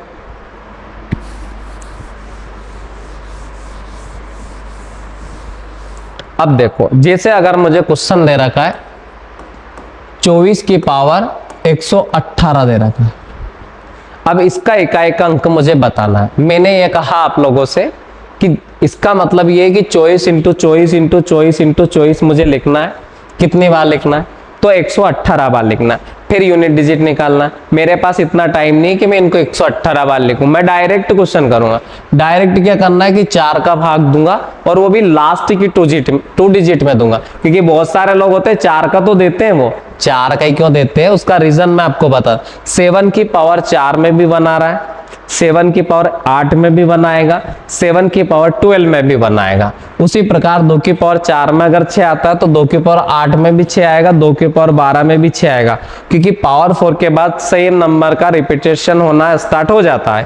इस वजह से अपन 4 का भाग देंगे, पर फिर भी आपको ज्यादा लोड नहीं लेना है, बस सीधे लास्ट की 2 डिजिट में देना है। जैसे 1118 भी होता तो भी हम 18 में देते, और 11118 होता तो भी हम 18 में भाग देते और सिर्फ 4 का देते। से, और उसमें भी भागफल से हमें कोई मतलब नहीं होता, सिर्फ हमें रिमाइंडर से मतलब होता। तो 4 का भाग दिया तो 4 चौको 16, रिमाइंडर कितना बच गया 2, तो हमें इस 2 से मतलब है। इस 2 का मतलब ये कि इस 4 को 2 बार गुणा करना है बस खुद से। तो 4 का 4 में गुणा करोगे तो कितना आ जाएगा 6, तो इसका इकाई का अंक आएगा कितना 6। और भी क्वेश्चन करके देखते हैं ना, जैसे मैंने लिखा होता कि 27 की पावर 127 लिखा होता, अब बोले इकाई का अंक ज्ञात करो, तो यार सिंपल सा फंडा है, मैंने कहा 4 का भाग देंगे लास्ट की 2 डिजिट में, 4 का भाग दिया तो 6 बार गया, 4 6 24, और रिमाइंडर कितना बच गया 3 बच गया, तो 7 को 3 बार गुणा कर देंगे, तो 7 का 7 में करा तो 49 आया, फिर 9 आया, 9 का 7 में करा तो 63 आया, तो इकाई का अंक कितना आ जाएगा 3। कभी भी इस टाइप का इकाई का अंक वाला क्वेश्चन आए सीधे फोड़ देना आपको इस तरीके से। समझ में आया आप लोगों को? ये चीज आपको याद रखना। और भी क्वेश्चन करके बता देता हूं आप लोगों को।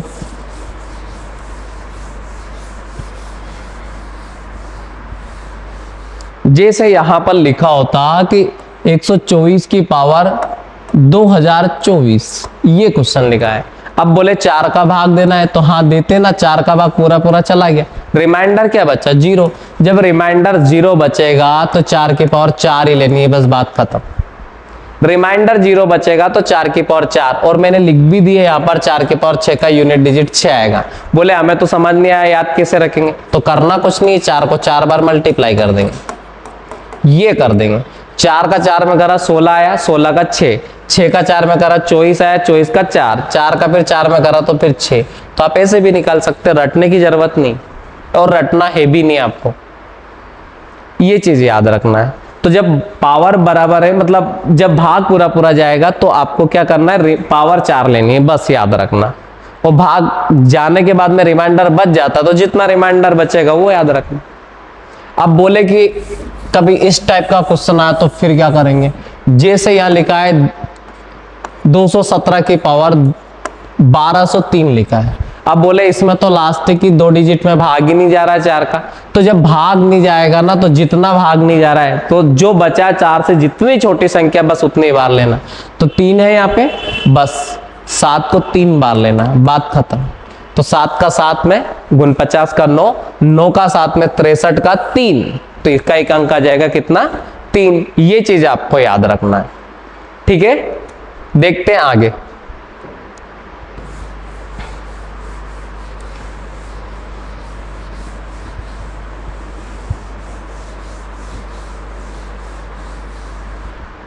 अब अपन कुछ क्वेश्चन करते हैं जो लास्ट ईयर आए हुए, 2-4 कंसेप्ट और बच्चे में, पर वो उसी टाइम पे मैं आपको करवा दूंगा जिस टाइम पे अपन क्वेश्चन करेंगे, क्योंकि कोई इतने हाई लेवल के कंसेप्ट भी नहीं है, बड़े बेसिक से कंसेप्ट है। जब मुझे आपको समझाना होगा मैं आपको वहीं पे बता दूंगा, ये चीज आपको याद रखना है।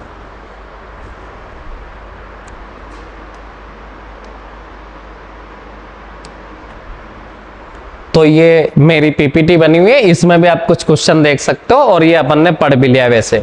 तो यहाँ दे रखा कि जैसे सम संख्या है, तो सम संख्या अपन ने देख ली, और विषम संख्या भी अपन ने देख ली, तो ये चीज अपन को नहीं करनी, सीधे क्वेश्चन पे चेक करना। हाँ, ये अलग टाइप का क्वेश्चन आता है, थोड़ा सा अपन को किसी नंबर को चेक करना है कि वो भाज्य संख्या है कि अभाज्य संख्या है। जैसा एक चीज तो हमें वैसे ही पता है डेफिनेशन के माध्यम से कि कोई संख्या भाज्य और अभाज्य कैसे होती है, कि अगर हमें पता है कि अगर उस संख्या में किसी का भाग जाता है तो वो भाज्य होती है, और भाग नहीं जाता है तो वो अभाज्य होती है। पर बहुत बड़ी संख्या जिसके बारे में हमें कुछ पता ही नहीं है, तो हम उसको कैसे चेकआउट करते हैं, तो वो चीज अपन देखेंगे।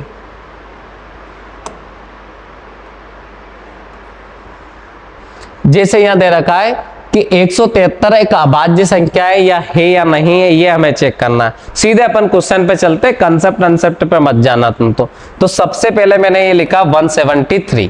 अब 173 से जस्ट बड़ा स्क्वायर देखना है, तो इससे जस्ट बड़ा जो स्क्वायर होता है वो होता है 14 का।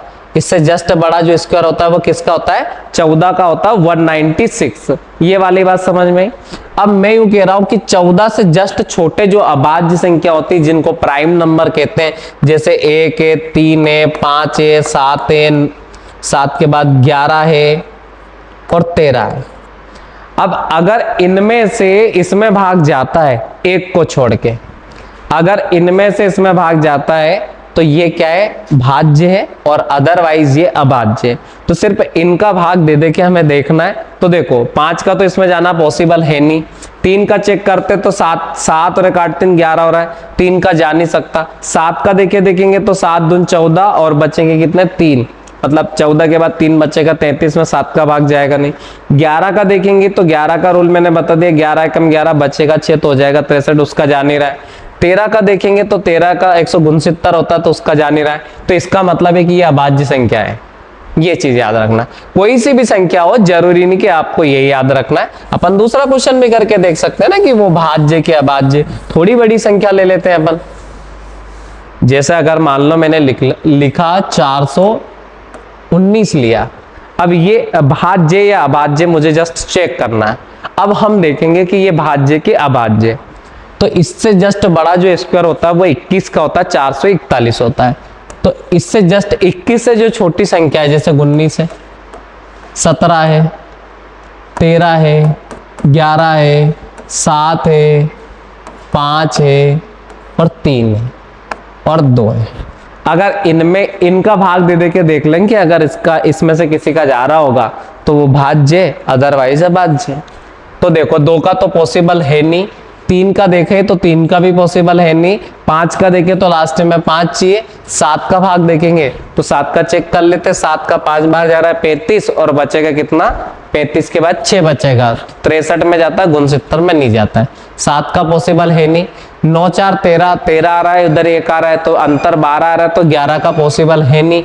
13 का देखते तो 13 39 हो गया, 39 के बाद बचा 2 तो हो गया 29, तो 13 का जाना नहीं है। 17 का देखते तो 17 दून 34 हो रहा है और बच जाएगा कितना 34 के बाद, तो 34 के बाद 7 बच रहा है, तो 79 में 17 का जाना नहीं। 19 से चेक करते तो 19 दूना 38 होता है, 38 के बाद बचता 3 है, तो 19 दूना फिर 38 होता है, तो 39 में जाएगा नहीं। इसलिए 419 अभाज्य संख्या है। ऐसे हम चेक कर सकते हैं किसी भी संख्या को। याद यही रखना, तरीका आपको याद होना चाहिए, नहीं तो होता क्या है कि एग्जाम में बड़ा नंबर आ जाता है और आपको बेसिक सा फंडा पता है केवल भाग जाने का और नहीं जाने का, तो फिर आप वहां गलत करेंगे। आगे चलते हैं। जैसे यहाँ क्वेश्चन दे रखा है, ये भी अच्छा क्वेश्चन है, इस टाइप के क्वेश्चन भी एग्जाम में आ जाते हैं कि 1043 को किसी संख्या से भाग देने पर भागफल 11 तथा शेषफल 20 प्राप्त होता है, तो भाजक ज्ञात करना है। ये चीज याद रखना है। अब एक चीज समझना है, उसके पहले मैं थोड़ा सा बेसिक आपको बता देता हूं कि आपको आता भी होगा पर उसमें कुछ ज्यादा टफ नहीं, बिल्कुल भी बहुत आसान है। जैसे अगर मान लो मैंने कोई संख्या रखी, जैसे मैंने यहां रखा 7, अब अगर मैं 7 में भाग दूंगा 2 का तो 3 बार जाएगा भाग, 2 3 अच्छे हो जाएगा और यह बच जाएगा 1। ये चीज आपको याद रखना। अब अगर सपोज आपको 7 नहीं दिया जाए क्वेश्चन में, तो ये 7 कैसे लाते हैं ये मैं आपको समझाता हूं कि जब इसका और इसका दोनों का मल्टीप्लाई करते हैं और शेषफल को उसमें जोड़ देते हैं। आगे समझ में, शेषफल को उसमें क्या करते हैं, जोड़ देते हैं। तो 2 का 3 में मल्टीप्लाई करा तो 6 हो गया, 6 में 1 जोड़ दिया तो ये कितना आ गया, 7 आ गया। तो ये चीज आपको याद होनी चाहिए और ये सबको ही पता है। तो उसी प्रकार 1043 को किसी संख्या से भाग देते हैं। अब माना कि ये 1043 यहां बीच में लिखी हुई है, इसको अपन ने किसी संख्या से भाग दिया, सपोज इसी संख्या से अपन ने भाग दिया। भाग देने पर भागफल कितना आता है, 11 आता है।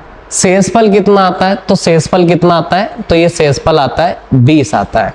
ठीक है, तो आपको भाजक ज्ञात करना है। अब मैं आपको बताता हूं भाजक क्या चीज होती है। देखो ये चीज आपको याद रखना है कि जैसे ये इधर होता है, ये तो होता है आपका भाजक,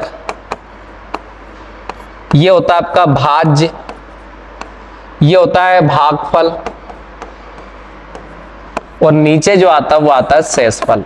ये पता होना चाहिए, बहुत बेसिक चीज है कि इन भाजक और भागफल का गुणा करते हैं और शेषफल उसमें जोड़ देते हैं तो आपको भाज्य प्राप्त होता है। उसी चीज को यहां करते हैं अपन।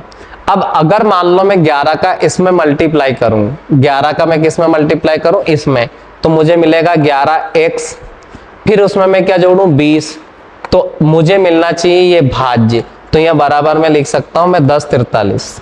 अब इसको मैं सोल्व कर दूंगा और क्या करना मुझे, क्योंकि इसका जब मैं इसमें गुणा कर रहा था 2 का 3 में तो 6 आया था और 1 उसमें मैंने जोड़ दिया था तो 7 हो गया था।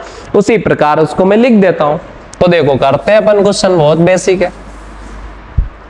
तो 20 जब उधर जाएगा तो घट जाएगा, तो ये 11 एक से बचेगा और 20 उधर जाएगा तो 23 बच जाएगा, तो ये आ जाएगा 10 23।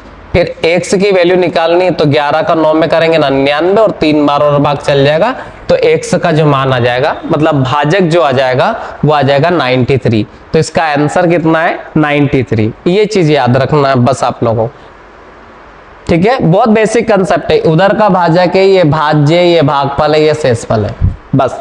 अक्सर कई कंफ्यूज हो जाते हैं भाजक और भाज्य में, तो जो बीच में है वो आधा है और मतलब हाफ है, 2.5 लीटर है, और जो आगे है वो 3 लीटर है, बस इतना याद रखना। और ये आगे 4 है और नीचे भी 4 है, उससे भी याद रख सकते। और शेषफल भागफल तो सबको ही पता होता है, केवल भाजक भाज्य में कभी आपको कंफ्यूजन हो जाए तो बस इतना याद रख लेना, ठीक है। आगे देखते हैं अगला वाला क्वेश्चन। अगला क्वेश्चन दे रखा है कि किसी संख्या को 153 से भाग देने पर 47 शेष बचते हैं, इस संख्या को 17 से भाग देने पर शेष क्या बचेगा। देखो इस टाइप का कंसेप्ट मैं आपको समझा देता हूं। वैसे इसमें अगर आंसर लाना हो तो 1 सेकंड भी इसके आंसर लाने में नहीं लगेगा, पर मैं चाहता हूं कि मैं आपको थोड़ा कंसेप्चुअली इस चीज को समझा दूं, ठीक है। बाकी इसका आंसर में कुछ भी दम नहीं, बहुत बेसिक सा क्वेश्चन है। देखो यहां दे रखा है कि अगर कोई संख्या है उसको मैं किससे भाग दूं, तो उसको मैं 153 से भाग दूं। जैसे यहां कोई संख्या दे रखी है उसको मैं 153 से भाग दूं, तो जो शेष बचता है वो कितना बचता है 47 बचता है। और अगर उसी संख्या को मैं 17 से भाग दूं तो शेष कितना बचेगा, ये मुझसे पूछा गया। ये चीज याद रखना। अब देखो अगर मैं 153 का किसी संख्या में भाग दे रहा होगा तो वो 153 का मल्टीपल तो उससे कट रहा होगा। अब 17 का अगर मैं भाग दूं तो 17 का भी भाग 153 में जाता है, तो जो संख्या 153 से कट रही होगी वो संख्या तो 17 से ऑटोमेटिक कट जाएगी। पर 17 क्या 153 से बहुत छोटा है, इसलिए जो 153 से नहीं भी कटी है हो सकता है वो भी 17 से डिवाइड हो जाए। तो 17 का इसमें तो जा रहा है, तो डायरेक्ट अपन यह देखेंगे कि अब जो 47 जो बच रहा है, क्योंकि 153 से बहुत छोटा है 47, तो 17 का भाग अगर मैं और 147 में दे दूं तो 17 दून 34, 2 बार इसमें भाग चला जाएगा कि नहीं चला जाएगा। अब 17 दून 34 में इसमें भाग चला जाएगा, तो जब इसमें से अपन 34 घटा देंगे तो कितना बच जाएगा 13। तो इसका आंसर कितना आ जाएगा शेषफल 13। इस टाइप का कभी भी क्वेश्चन हो सीधा सोल्व कर सकते हो कि जितना भी शेष दे रखा है उसमें संख्या का और भाग दे दोगे, जो शेषफल आएगा वो आंसर है। और आगे क्वेश्चन करते हैं। यहां दे रखा है, ये बहुत बेसिक सा क्वेश्चन है, देखते हैं कैसे करना है अपन को।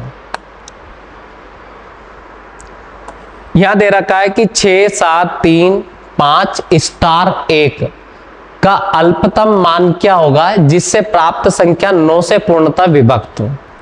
कहने का मतलब ये है कि ये संख्या 9 से पूर्णतः विभक्त है, तो स्टार के स्थान पर छोटी से छोटी संख्या ज्ञात करो। मैंने बड़ा सरल तरीका बताया था कि अगर किसी संख्या में 9 का भाग जाता है, किसी संख्या में अगर 9 का भाग जाता है, अगर किसी संख्या में 9 का भाग जाता है तो अपन क्या करेंगे कि देखो यहाँ पे 6 में 7 जोड़ा तो कितना हो गया 13, 13 में 3 जोड़ा तो कितना हो गया 16, 16 में 5 जोड़ा तो कितना हो गया 16 और 5 21, 21 में एक और जोड़ा तो कितना हो गया 22। अब 22 में से अगर मैं 18 हटा दूं, क्योंकि 9 का मल्टीपल जो होता है वो 18 होता है, तो जो 9 का मल्टीपल होता है 18 हटा दूं तो यह 4 बच जाएगा। अब 4 में मैं क्या जोड़ू कि ये 9 हो जाए, तो 4 में बस मुझे 5 जोड़ना है। क्या जोड़ना है 5, तो इसका आंसर आ जाएगा 5। ये याद रखना है, ठीक है। और ऐसे भी कर सकते हैं कि 5 3 8 और 1 9 हो जाएगा, 9 में चला जाएगा, 6 7 13 हो जाएगा। अब 13 में अगर मैं 5 भी जोड़ दूं तो भी 18 हो जाएगा। तो डजन मैटर कैसे करें, आप कैसे भी कर सकते, बस 9 का भाग जाना चाहिए। कुछ लोग को समझ नहीं आता तो वो तो वैल्यू पुट कर करके भाग दे दे के देख लेते हैं, तो उससे तो बेटर तरीका यही है। अगला क्वेश्चन करते हैं। यहां दे रखा है कि यदि कोई संख्या, ये अर्क गलत लिखा हुआ है, बस आप तो नीचे क्वेश्चन पे फोकस करें। क्वेश्चन ही गलत पुट हो गया यार। अगला क्वेश्चन देखते हैं, ये वाला क्वेश्चन देखते हैं कि 80 36 42 में कम से कम क्या जोड़ा जाए कि योगफल 11 से पूर्णतः विभक्त हो जाए। क्या दे रखा है कि जो योग आए वो 11 से पूर्णतः विभक्त हो जाए, तो हमें वो चीज समझनी है। तो 11 वाला रूल यहाँ पे याद करते हैं अपन, 11 वाले रूल से क्वेश्चन सोल्व करेंगे। तो यहां पर दे रखा है आपका कितना 80, 80 के बाद 36, फिर दे रखा है 42। अब देखो 8 में 3 जोड़े तो 11, 11 और 4 कितने होते हैं 15, तो इधर आना चाहिए 15। अब यहां जोड़ा कि 6 में 2 जोड़ूं तो 8। मैंने क्या कहा आप लोगों से कि भाग कब जाता था, जब दोनों साइड बराबर आए 11 का। तो अब 8 में अगर मैं 7 जोड़ दूं तो 15 हो जाए कि नहीं हो जाए। तो जो 2 लिखा है उसके स्थान पर अगर 9 हो जाए तो ये 15 हो जाएगा। तो इसलिए यहाँ पर 2 के स्थान पर कितना आना चाहिए, 9 आना चाहिए। 9 आने के लिए 9 आंसर नहीं है, ये याद रखना, उसने जोड़ने का बोला है। तो 2 में 7 और जुड़ जाएगा तो आंसर आ जाएगा सी। नहीं तो आप नो टिक कर दो, वो गलत हो जाएगा। ये चीज याद रखना है, ठीक है। अब चलते अगले क्वेश्चन पे। यहां दे रखा है कि 156*942 में लुप्त अंक ज्ञात करें कि जिससे यह संख्या 11 से पूर्णतः विभक्त हो जाए। तो 11 वाला रूल यहां पर अपन को दे रखा है। अब दे रखा है यहाँ पे, सबसे पहले मैंने आपको रूल बता ही रखा है कि अगर इसमें अपन जोड़ते तो 1 और 6 7, 7 और 9 16, 16 और 2 कितने हो गए 18। इधर देखे तो 5, 5 प्लस स्टार, 5 4 9, तो ये हो जाएगा 9 प्लस स्टार। तो स्टार के स्थान पर कितना आना चाहिए 9, क्योंकि उस 9 में 9 जुड़ जाएगा तो 18 हो जाएगा। तो देखो बहुत इजी है ना, बस आपको रूल पता होना चाहिए। अगला क्वेश्चन करते हैं, ये वाला करते हैं।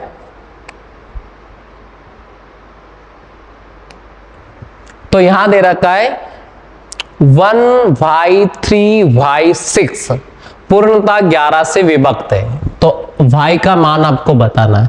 यहाँ पे गायब हो गया, y लिख नहीं पाया, तो याद रखना y का मान यहाँ पे पूछा है। देखो 1 में 3 जोड़ा तो कितना हो गया 4, और ये कितना हो गया 10। अब इधर अगर अपन देखें तो y और y 2y का मान 10 है, तो 2 से 5 बार कट गया, और y का मान कितना है 5। तो बेटा सीधा सा आंसर कितना आ जाएगा इसका 5। अगले क्वेश्चन में करते हैं। देखो ये है, यहां दे रखा है कि 17 की पावर 200 को 18 से भाग देने पर शेषफल क्या आएगा। अब आई हमारी रिमाइंडर थ्योरम, ठीक है ना, बहुत बेसिक होता है, इसे शेषफल प्रमेय भी कहते हैं। बहुत इजी क्वेश्चन है, बस आपको याद रखना है। बस ध्यान ये रखना है कि जैसे यहां दे रखा है कि 17 की पावर 200 दे रखा है, ठीक है। 17 की पावर कितना दे रखा है 200, और उसको बोल रहा है कि 18 से भाग दोगे तो रिमाइंडर क्या बचेगा। देखो जब भी इस टाइप का क्वेश्चन आए तो यहाँ 17 लिखा है तो यहाँ 18 होगा, यहाँ 16 होगा, इन दोनों में से एक ऊपर नीचे रहे।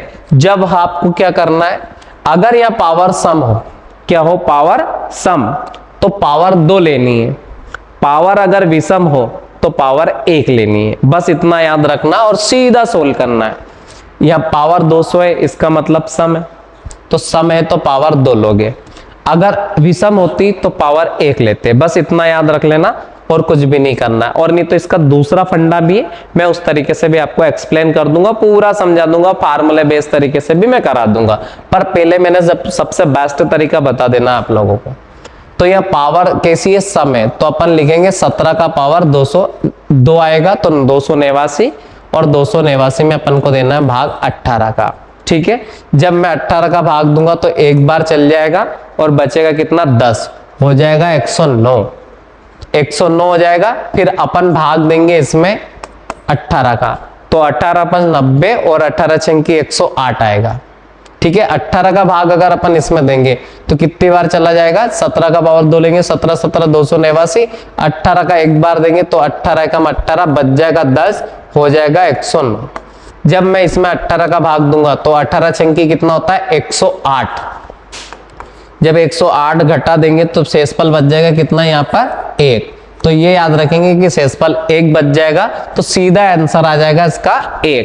तो ये चीज आपको याद रखनी है। बोले हमें तो फार्मूले से करना है, तो अगर आपको फार्मूले से करना है तो मैं फार्मूले भी बता देता हूं आप लोगों को। जब भी इस टाइप का क्वेश्चन आए तो आप फार्मूले से भी कर सकते हो, पर फार्मूला बहुत लेंदी हो जाएगा, पर फिर भी मैं बता देता हूं ताकि आपको अच्छा लगे।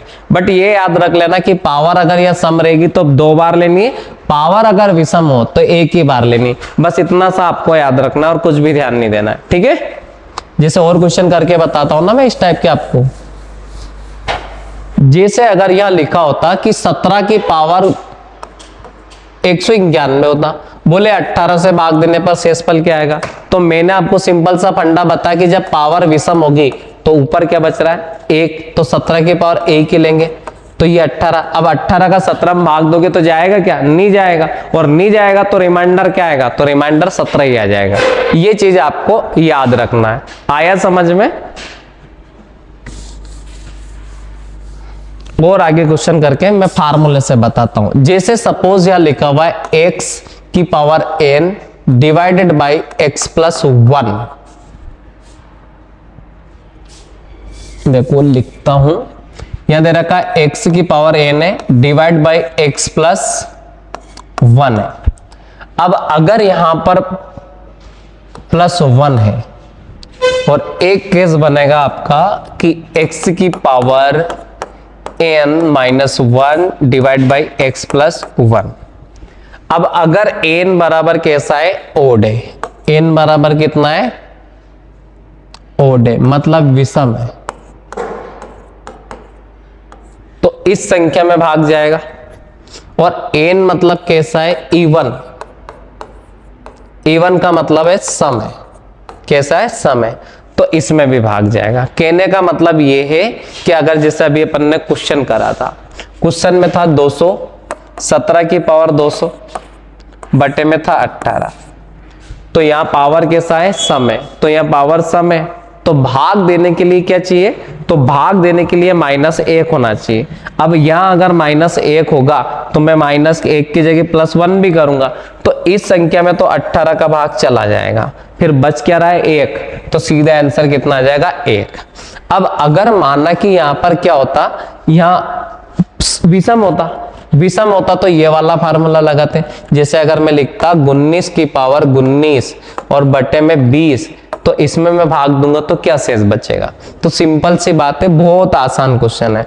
अपना डायरेक्ट ट्रिक तो क्या कहता है कि सीधा शेषफल 19 ही बचेगा। क्यों बचेगा 19, क्योंकि रीजन मैंने आपको बता दिया कि पावर 1 ही लेंगे और 20 का भाग देंगे। जब पावर विषम हो तो पावर 1 लेना है, जब पावर 1 लोगे तो 20 का भाग दोगे 19 में, तो शेषफल 19 ही बचेगा।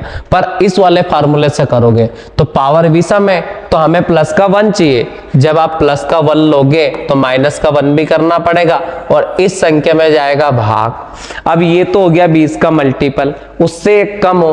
अब अगर 20 से के मल्टीपल से एक संख्या कम है तो फिर बची कितनी, 19, तो इसका रिमाइंडर फिर कितना आ जाएगा, 19। तो मैं आपको सजेस्ट करूंगा इस तरीके से, बेटर तरीका वो जो मैंने ओड इवन वाला आपको एक्सप्लेन करा है, उससे बेहतरीन तरीका आपको नहीं मिलेगा। ये चीज आपको याद रखनी है, ठीक है।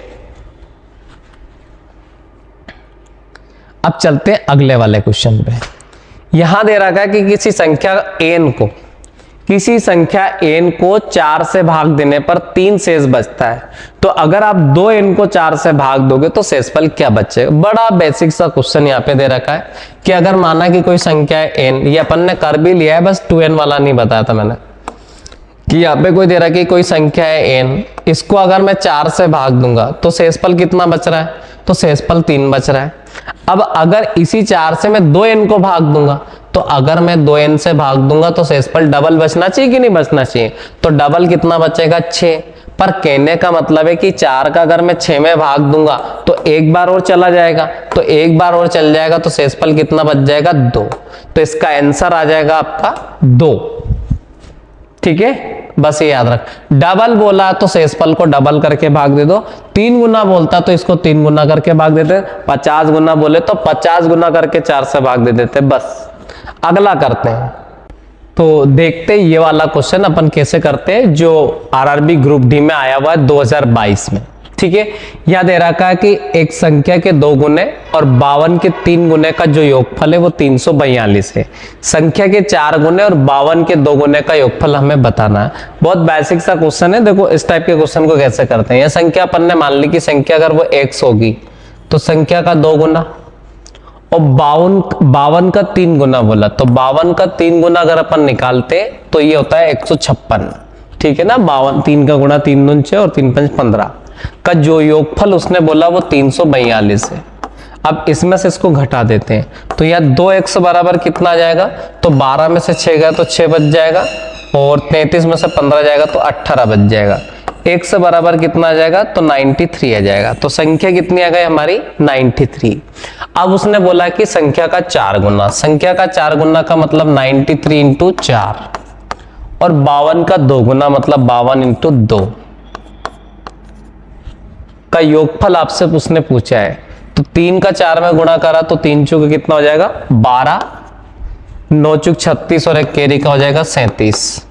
फिर 5 का 52 दूना 4 हो जाएगा, और 52 5 दून 10 हो जाएगा, ये 104 हो जाएगा। सोल्व कर देंगे तो यहाँ आ जाएगा 6, यहाँ आ जाएगा 7, यहाँ आ जाएगा 4, तो आंसर आ जाएगा 476। ठीक है, तो इसका आंसर आ जाएगा 476। बहुत बेसिक क्वेश्चन है। अपन अगले क्वेश्चन पे चलते हैं। अगला वाला क्वेश्चन ये दे रखा है, यह दे रखा है कि दो संख्या का योगफल 9 है और उनके वर्गों का जो योगफल है वो 41 है। चाहो तो आप ऑप्शन से कर सकते हो इस टाइप के क्वेश्चन को। तो देखो योग तो सबका 9 ही देगा, वो बस उनके स्क्वायर का योग देखना है। तो 5 का स्क्वायर 25 करे और 4 का स्क्वायर करे अपन 16, तो 5 का स्क्वायर 25 आ रहा है और 4 का स्क्वायर आ रहा है 16, दोनों को जोड़ दे तो ये कितना आ रहा है 41। तो डायरेक्ट आंसर आपका ए वाला ही हो जाएगा। ठीक है, और 8 का तो वैसे 64 हो रहा है तो वो तो पॉसिबल ही नहीं। 7 का 49 हो रहा है, ये पॉसिबल नहीं। 6 का 36 और 9 का 3 का 9, 36 9 जोड़ेंगे तो 45, तो ये भी पॉसिबल नहीं है। तो सीधा आंसर आ जाएगा आपका ए वाला। अगला क्वेश्चन अपन देखते हैं ये वाला, ये भी ग्रुप डी में आया हुआ क्वेश्चन है। यहां दे रखा है कि 5 क्रमगत सम संख्याओं का जो योगफल है वो 272 जीरो है, मतलब 2720 है। तीसरी और पांचवी संख्या का योगफल हमें बताना है। बहुत बेसिक सा क्वेश्चन है। देखो इस टाइप के जब भी क्वेश्चन आए तो अपन कैसे करेंगे मैं आपको बताता हूं। यहां दे रखा है 5 क्रमगत सम संख्याओं का योगफल दे रखा है। अगर देखो 5 संख्याओं का योगफल हमें दे रखा है 2720। अब अगर मैं योगफल में 5 संख्याओं का भाग दे दूं तो मुझे यहां मिल जाएगा औसत। क्या मिल जाएगा? औसत। अब अगर मैं इसमें 5 का भाग देता हूं तो ये 5 का भाग दूंगा तो ये कितना आ जाएगा 54 और ये आ जाएगा 4, तो हमें संख्या मिल जाएगी 544। इनका औसत है। अब ये चीज याद रखना कि औसत वाली जो संख्या होती है वो हमेशा बीच वाली संख्या होती, बस इतना आपको याद रखना है। तो 544 बीच वाली संख्या है, मतलब ये 5 4 अपन ने लिखा। संख्या कितनी है? 5 है। तो 2 इससे बड़ी होगी, 2 इससे छोटी होगी। बड़ी कौन सी होगी? 546। इससे बड़ी कौन सी होगी? तो 548। इससे छोटी कौन सी होगी? तो इससे छोटी होगी 542 और इससे छोटी होगी 540। ये वो 5 क्रमागत सम संख्या है जिनका योग मैंने आपको बताया 2720 है। अब आपसे पूछा गया क्या है? तो तीसरी और पांचवी संख्या, तो तीसरी तो ये हो गई और पांचवी संख्या ये हो गई, इनका योग पूछा गया है। तो दोनों को जोड़ देते हैं। तो 8 में 4 जोड़ा तो 12 का कितना आ गया? 2 आ गया। सभी जगह 2 दे रखा है। केरी कितना है? 1। 4 में 4 जोड़ा तो 8 आया और एक केरी का 9 आ गया। सभी जगह 9 दे रखा है। फिर 5 में 5 जोड़ा तो 10 आया। 10 और 5 कितना है? 15 आना चाहिए। तो कितना आना चाहिए अपने? 15। तो इसमें तो 15 दे ही नहीं रखा है। एक बार और जोड़ते हैं, अपन गलत करें। 5 में 5 जोड़ेंगे ना, ये 5 क्यों जोड़ेंगे? ये तो मैंने गलत जोड़ दिया। तो 5 और 5 कितना आ जाएगा? 10 आ जाएगा। तो आंसर कितना आ जाएगा? 1092। ये चीज आपको याद रखना है। तो इसका आंसर आ जाएगा 1092। ठीक है, तो आंसर आएगा डी, मतलब 544 और 548 को जोड़ना है। ये लो, तो 8 4 12, 4 4 8 और 1 9 और 5 5 10, ये आ गया। वो क्या अपन ने बीच वाला नंबर उसमें ऐड कर दिया था, इस वजह से। अगले क्वेश्चन पे चलते हैं। ये वाला क्वेश्चन हमें दे रखा है, बहुत बेसिक सा क्वेश्चन है, कैसे करना देखते हैं। यदि निम्नलिखित संख्याओं में से प्रत्येक के पहले अंक में 1 जोड़ा जाए और अंतिम अंक से 1 घटाया जाए तो कितनी संख्याओं का पहला अंक और अंतिम अंक से पूर्णतः विभाज्य होगा? देखते हैं। बोला क्या उसने? प्रत्येक अंक के पहले अंक में जोड़ा जाए और अंतिम में घटाया जाए। पहले में जोड़ा तो 3 आया और यह 4 आया और यह 1 आया, और यह जोड़ा तो 7 आया और यह कितना आया? 5 और यह कितना आया? 6। यह आया तो कितना आया? 9 और यह 6, मतलब सॉरी यह 9 और यह 6 और यह कितना आ जाएगा? 3। अब अगर यहाँ देखें तो यहाँ कितना आएगा, 2 में 1 जुड़ेगा तो 3 हो जाएगा, 6 आ जाएगा और यहाँ 3 आ जाएगा। फिर अगला अपन देखेंगे तो यहाँ कितना आ जाएगा, 7 आ जाएगा, यहाँ 7 आ जाएगा और यहाँ कितना आ जाएगा, 3 आ जाएगा। फिर 218 का यहाँ 3 आ जाएगा, 1 आ जाएगा, 7 आ जाएगा, फिर 9 आ जाएगा, 4 आ जाएगा और कितना आ जाएगा, तो फिर 4 आ जाएगा। अब बोला क्या उसने हमसे, ये कि आगे वाले में एक एक जोड़ना है, पीछे वाले से एक एक घटाना करना कुछ नहीं है। तो कितनी संख्याओं का पहला अंक अंतिम से विभाज्य होगा, तो देखो इसमें विभाज्य तो 1 हो गया, इसमें गलत हो गया, इसमें विभाज्य तो 2 हो गया, इसमें विभाज्य 3 हो गया, इसमें गलत हो गया, इसमें गलत है और इसमें भी गलत, मतलब भाग नहीं जा सकता। तो 3 आंसर है, इसका आंसर हो जाएगा सी। मतलब जो बोला है वो करना है, इसके अलावा कुछ नहीं करना है। बस बहुत बेसिक क्वेश्चन है, पर कभी कभी ऐसे बेसिक क्वेश्चन आ जाते हैं, बंदा क्या करता है, बड़ा क्वेश्चन देख के क्वेश्चन छोड़ देता है। तो ये चीज नहीं करना, जब तक क्वेश्चन आप समझ नहीं पाओ, अंडरस्टूड नहीं कर पाओ, तब तक आप डिसाइड नहीं कर सकते कि क्वेश्चन टफ है या इजी है। बहुत बार बड़ा सा क्वेश्चन दिखने वाला बहुत इजी होता है, तो इसलिए क्वेश्चन को पढ़ो और एक बार में समझ नहीं आया तो डबल रीड करो, फिर आपको समझ में आ ही जाएगा कैसे भी करके।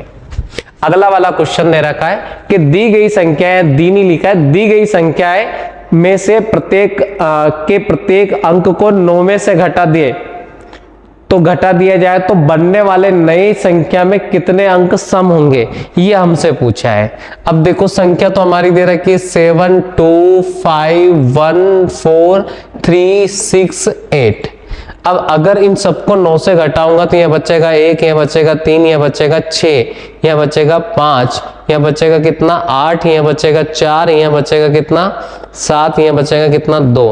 तो 1 सम, 2 सम, 3 सम, 4 सम, तो आंसर आ जाएगा डी। बहुत बेसिक क्वेश्चन है, आया समझ में। तो अगला क्वेश्चन करते हैं। फिर यह दे रखा है कि यदि संख्या इसको प्रत्येक अंक को लेफ्ट से राइट, आरोही का मतलब था बढ़ते क्रम में, ठीक है, व्यवस्थित किया जाए तो मूल संख्या की तुलना में कितने अंकों की स्थिति बदल जाएगी। तो अब इस क्वेश्चन को अपन करते, बहुत बेसिक है, ये रीजनिंग जैसा क्वेश्चन है। 3 5 4 6 9 8 3 2 9, अपन को इनको बढ़ते क्रम में लिखना है, ठीक है। बढ़ते क्रम में मतलब सबसे पहले कौन आ जाएगा, 2 आ जाएगा, क्योंकि हमने 2 आगे लिख लिया इसलिए वहां से काट दिया ताकि गलती से गलती ना हो। फिर 3 2 बार है तो इसलिए 3 मैंने 2 बार लिख लिया। 3 के बाद हमने 4 भी लिख लिया तो ये 4 लिख लिया, 5 लिख लिया, 5 लिख दिया, 6 भी लिख दिया, 6 लिख दिया, और 6 के बाद में 8 लिख दिया, 9 लिख दिया, फिर 9 लिख दिया। ये ऐसा लिखा हमने। पूछा है तो मूल संख्या की तुलना में कितने अंकों की स्थिति बदल जाएगी, ये पूछा है कितने अंकों की स्थिति बदलेगी। कहीं की बार ये पूछता है कि नहीं बदलेगी, तो इसकी बदल गई, इसकी भी बदल गई, इसकी भी बदल गई, इसकी भी बदल गई, इसकी भी बदली, ये भी बदल गई, ये भी बदल गई, ये भी बदल गई, सिर्फ ये नहीं बदली। तो आंसर आएगा 1 2 3 4 5 6 7 8। आंसर है आपका 8। बहुत बेसिक क्वेश्चन।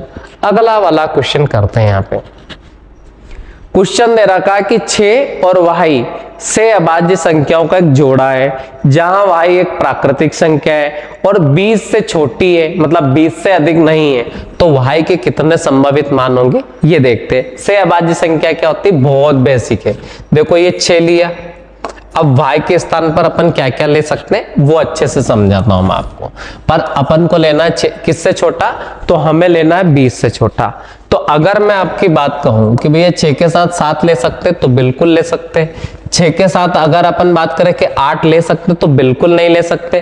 क्यों नहीं ले सकते, क्योंकि मैंने बताया था कि 6 और 8 का एक ही फैक्टर होना चाहिए, वो 1, और इन दोनों का फैक्टर 2 भी है, इसलिए होंगे। या फिर मैंने दूसरा तरीका बताया था कि इनका जो एलसीएम है वो आ रहा है कितना 24, और मैंने कहा कि इनका एलसीएम इन दोनों का मल्टीप्लाई कभी आए, दोनों का मल्टीप्लाई कभी आए इनका एलसीएम, तो फिर सही है, फिर वो से अभाज्य संख्या है। तो 24 आ रहा है ऐसे, तो और ऐसे मल्टीप्लाई 48 आ रहा है, तो ये दोनों एक दूसरे के से अभाज्य संख्या नहीं है। तो 8 नहीं ले सकते, 9 भी नहीं ले सकते। क्यों नहीं ले सकते कि 6 और 9 का तो एलसीएम 18 आता है और मल्टीप्लाई तो 54 आता है, तो ये भी नहीं है। 10 भी नहीं ले सकते, 11 ले सकते हैं, बिल्कुल ले सकते हैं। 11 के बाद 6 के साथ हम 12 नहीं ले सकते, 13 ले सकते हैं। 6 के साथ 14 भी नहीं ले सकते क्योंकि 2 कॉमन है दोनों में। 15 भी नहीं ले सकते, 3 कॉमन है। 16 नहीं ले सकते, 17 ले सकते हैं। 6 के साथ 19 भी ले सकते हैं और 20 नहीं ले सकते। तो 1 2 3 4 5, इसका आंसर आ जाएगा 5। ठीक है, बहुत बेसिक क्वेश्चन है यार। अगला क्वेश्चन करते हैं, ये वाला सबसे छोटी अभाज्य संख्या। सबसे छोटी अभाज्य संख्या प्यारे बच्चों 2 होती है, ये याद रखना। 1 नहीं होती है, मैंने मना कर दिया है। सबसे छोटी अभाज्य संख्या 2 और सबसे छोटी भाज्य संख्या 4, ये याद रखना। अगला क्वेश्चन करते हैं, ये दे रखा है, वह छोटी से छोटी प्राकृत संख्या ज्ञात कीजिए जो 8 से 12 से 28 और 36 से सबसे विभाज्य हो। मैंने क्या कहा, जो 8 से 12 से 28 और 36 से सबसे विभाज्य हो। ठीक है, तो अपन देख लेते हैं कि अगर वो 8 से भी विभाज्य, 12 से भी है, 28 से भी और 36 से भी है, तो पहली बात तो इनमें कॉमन सा फंडा है कि 28 से अगर वो विभाज्य है, तो पहली बात ये है कि अगर वो 28 से विभाज्य तो वो 7 से विभाज्य होना चाहिए, क्योंकि मैंने बताया आपको कि 28 किससे बन के मिलके बना है, कि 7 और 4 से मिलके बना है। ठीक है, 7 और 4 से, तो 4 का तो सब में भाग जा रहा है, तो हम क्या चेक कर लेते हैं, 3 का भी सब में जा रहा होगा। देखो बहुत इजी है, 3 का भी जा रहा है सब में, तो हम सिर्फ 7 वाला रूल से चेकआउट कर लेंगे, देखते कौन में जा रहा है, और नहीं तो फिर और देख लेंगे आगे। पर मुझे लग रहा है 7 से कवर हो जाएगा। 7 का गुण 50 हो रहा है, इसमें भी जा रहा है, इसमें भी जा रहा है। ठीक है, इस 7 का 7 दून 14, 7 चौक 28, इसमें भी जा रहा है। 7 तीर 21, 7 छंग 42, इसमें भी जा रहा है। 7 का इसमें भी जा रहा है, तो 7 चौक 28 और 7 8 56, इसमें भी जा रहा है। 9 का भाग देखते हैं, तो 9 का भाग इसमें तो जा रहा है और इसमें जा रहा है क्या, तो इसमें नहीं जा रहा है। 9 का भाग इसमें जा रहा है और इसमें नहीं जा रहा है। तो अब 9 के भाग से अपन ने 2 संख्या इसमें से हटा दी, तो बच गई कौन सी, एक तो 252 और एक 504। अब देखो अगर अपन बात करें इसमें, तो 8 का भाग किस में जा रहा है, दोनों में से एक में जा रहा होगा। 8 का भाग 8 से चेक हो जाएगा, तो 8 का अगर मैंने भाग दिया तो 8 का भाग 8 छंग 48, 8 8 64, 504 में तो जा रहा है और इसमें नहीं जा रहा है, सी में। तो आंसर आ जाएगा हमारा ए से भी चेक कर सकते हो या फिर इन सबका एलसीएम भी लेके कर सकते हो, पर अपने पास इतना टाइम नहीं कि एलसीएम वगैरह ले, ऑप्शन से चेक ही कर देते हैं इतनी देर में। तो ये क्वेश्चन देखते हैं कैसे करते हैं। यहां दे रखा है कि 2 अंकों वाली एक संख्या है कि अंकों का योगफल 12 है। तो देखो ऑप्शन में से आधे तो हट गए, ये तो हो ही नहीं सकता, मतलब 7 6 13 और आना, या 7 5 12 यहाँ पॉसिबल है, ये पॉसिबल है ही नहीं और ये पॉसिबल है ही नहीं। अंकों का योग 12 है, तो वही आंसर दिख रहा है, और इसके अंकों को आपस में बदलने पर दी गई संख्या 18 अधिक हो जाती है। ठीक है, तो ऐसे तो अपन ने लिखा तो 57 है और बदल दो तो 75 है। अब ऑप्शन देखा घटाया तो 18 भी आ रहा है, तो ओनली क्या है, 75, मतलब 57 ही सही है, ये याद रखना। और वो तो अंकों का योग से कवर हो गई थी, तो आपको याद रखना इसका बी है। इस टाइप के क्वेश्चन जब आए तो ऑप्शन से कर सकते हो डायरेक्ट। अगला क्वेश्चन करते हैं। यहां दे रखा है कि 2 लगातार विषम प्राकृतिक संख्याओं के वर्गों का योग 74 है। कितना है, 74 है। तो संख्याओं का योग ज्ञात करना है। देखो आप ऑप्शन से कर सकते हो और विदाउट ऑप्शन भी कर सकते हो। तो लगातार विषम प्राकृतिक संख्या है, कौन सी, विषम प्राकृतिक संख्या है, और उनके वर्गों का योग कितना है, 74 है, और अपन को संख्याओं का योग निकालना है। पहली बात तो कि वर्गों का योग अगर अपन 74 अगर अपन बता रहे, तो संख्याओं का जो योग है वो अपन देखते हैं कि क्या क्या हो सकता है। अब संख्या अगर जैसे दोनों का योग 12 अगर आ रहा होगा, ऑप्शन से मैं बता रहा हूं, तो 12 में 5 और 7 ही बन सकते हैं विषम। तो अब 5 का वर्ग आ गया 25 और 7 का वर्ग आ गया गुण 50, दोनों को जोड़ो तो कितना आ रहा है, 74 आ रहा है। यही आंसर है। इसी तरीके से कर सकते हैं, या फिर आप ऐसे भी बना सकते हैं फार्मूला कि भैया पहली संख्या 1 से तो अगली कितनी हो जाएगी, x+2 हो जाएगी। पहली संख्या 1 से तो अगली हो जाएगी x+2। इसका और इसका होल वर्ग का जो सम है, यहाँ आप आगे 74 लिख सकते हो, ये आपको सोल्व करना है।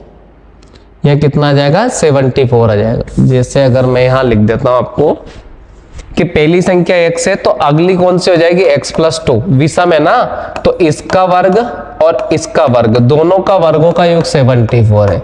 यहाँ से x की वैल्यू निकालोगे तो 5 आ जाएगी, बस सीधा आंसर हो जाएगा। ठीक है, अगला क्वेश्चन करते हैं।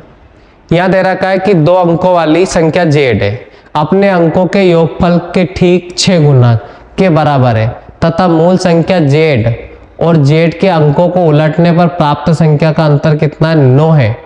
तो जेड का मान ज्ञात करो। बहुत आसान है, क्या दे रखा है उसने, ऑप्शन से कर देंगे इस क्वेश्चन को। 2 अंकों वाली एक संख्या है जेड, जेड तो बेवकूफ बनाने के लिए दिया है आपको, आप बिना ऐसे डायरेक्ट कर सकते हो, उसमें कुछ है नहीं।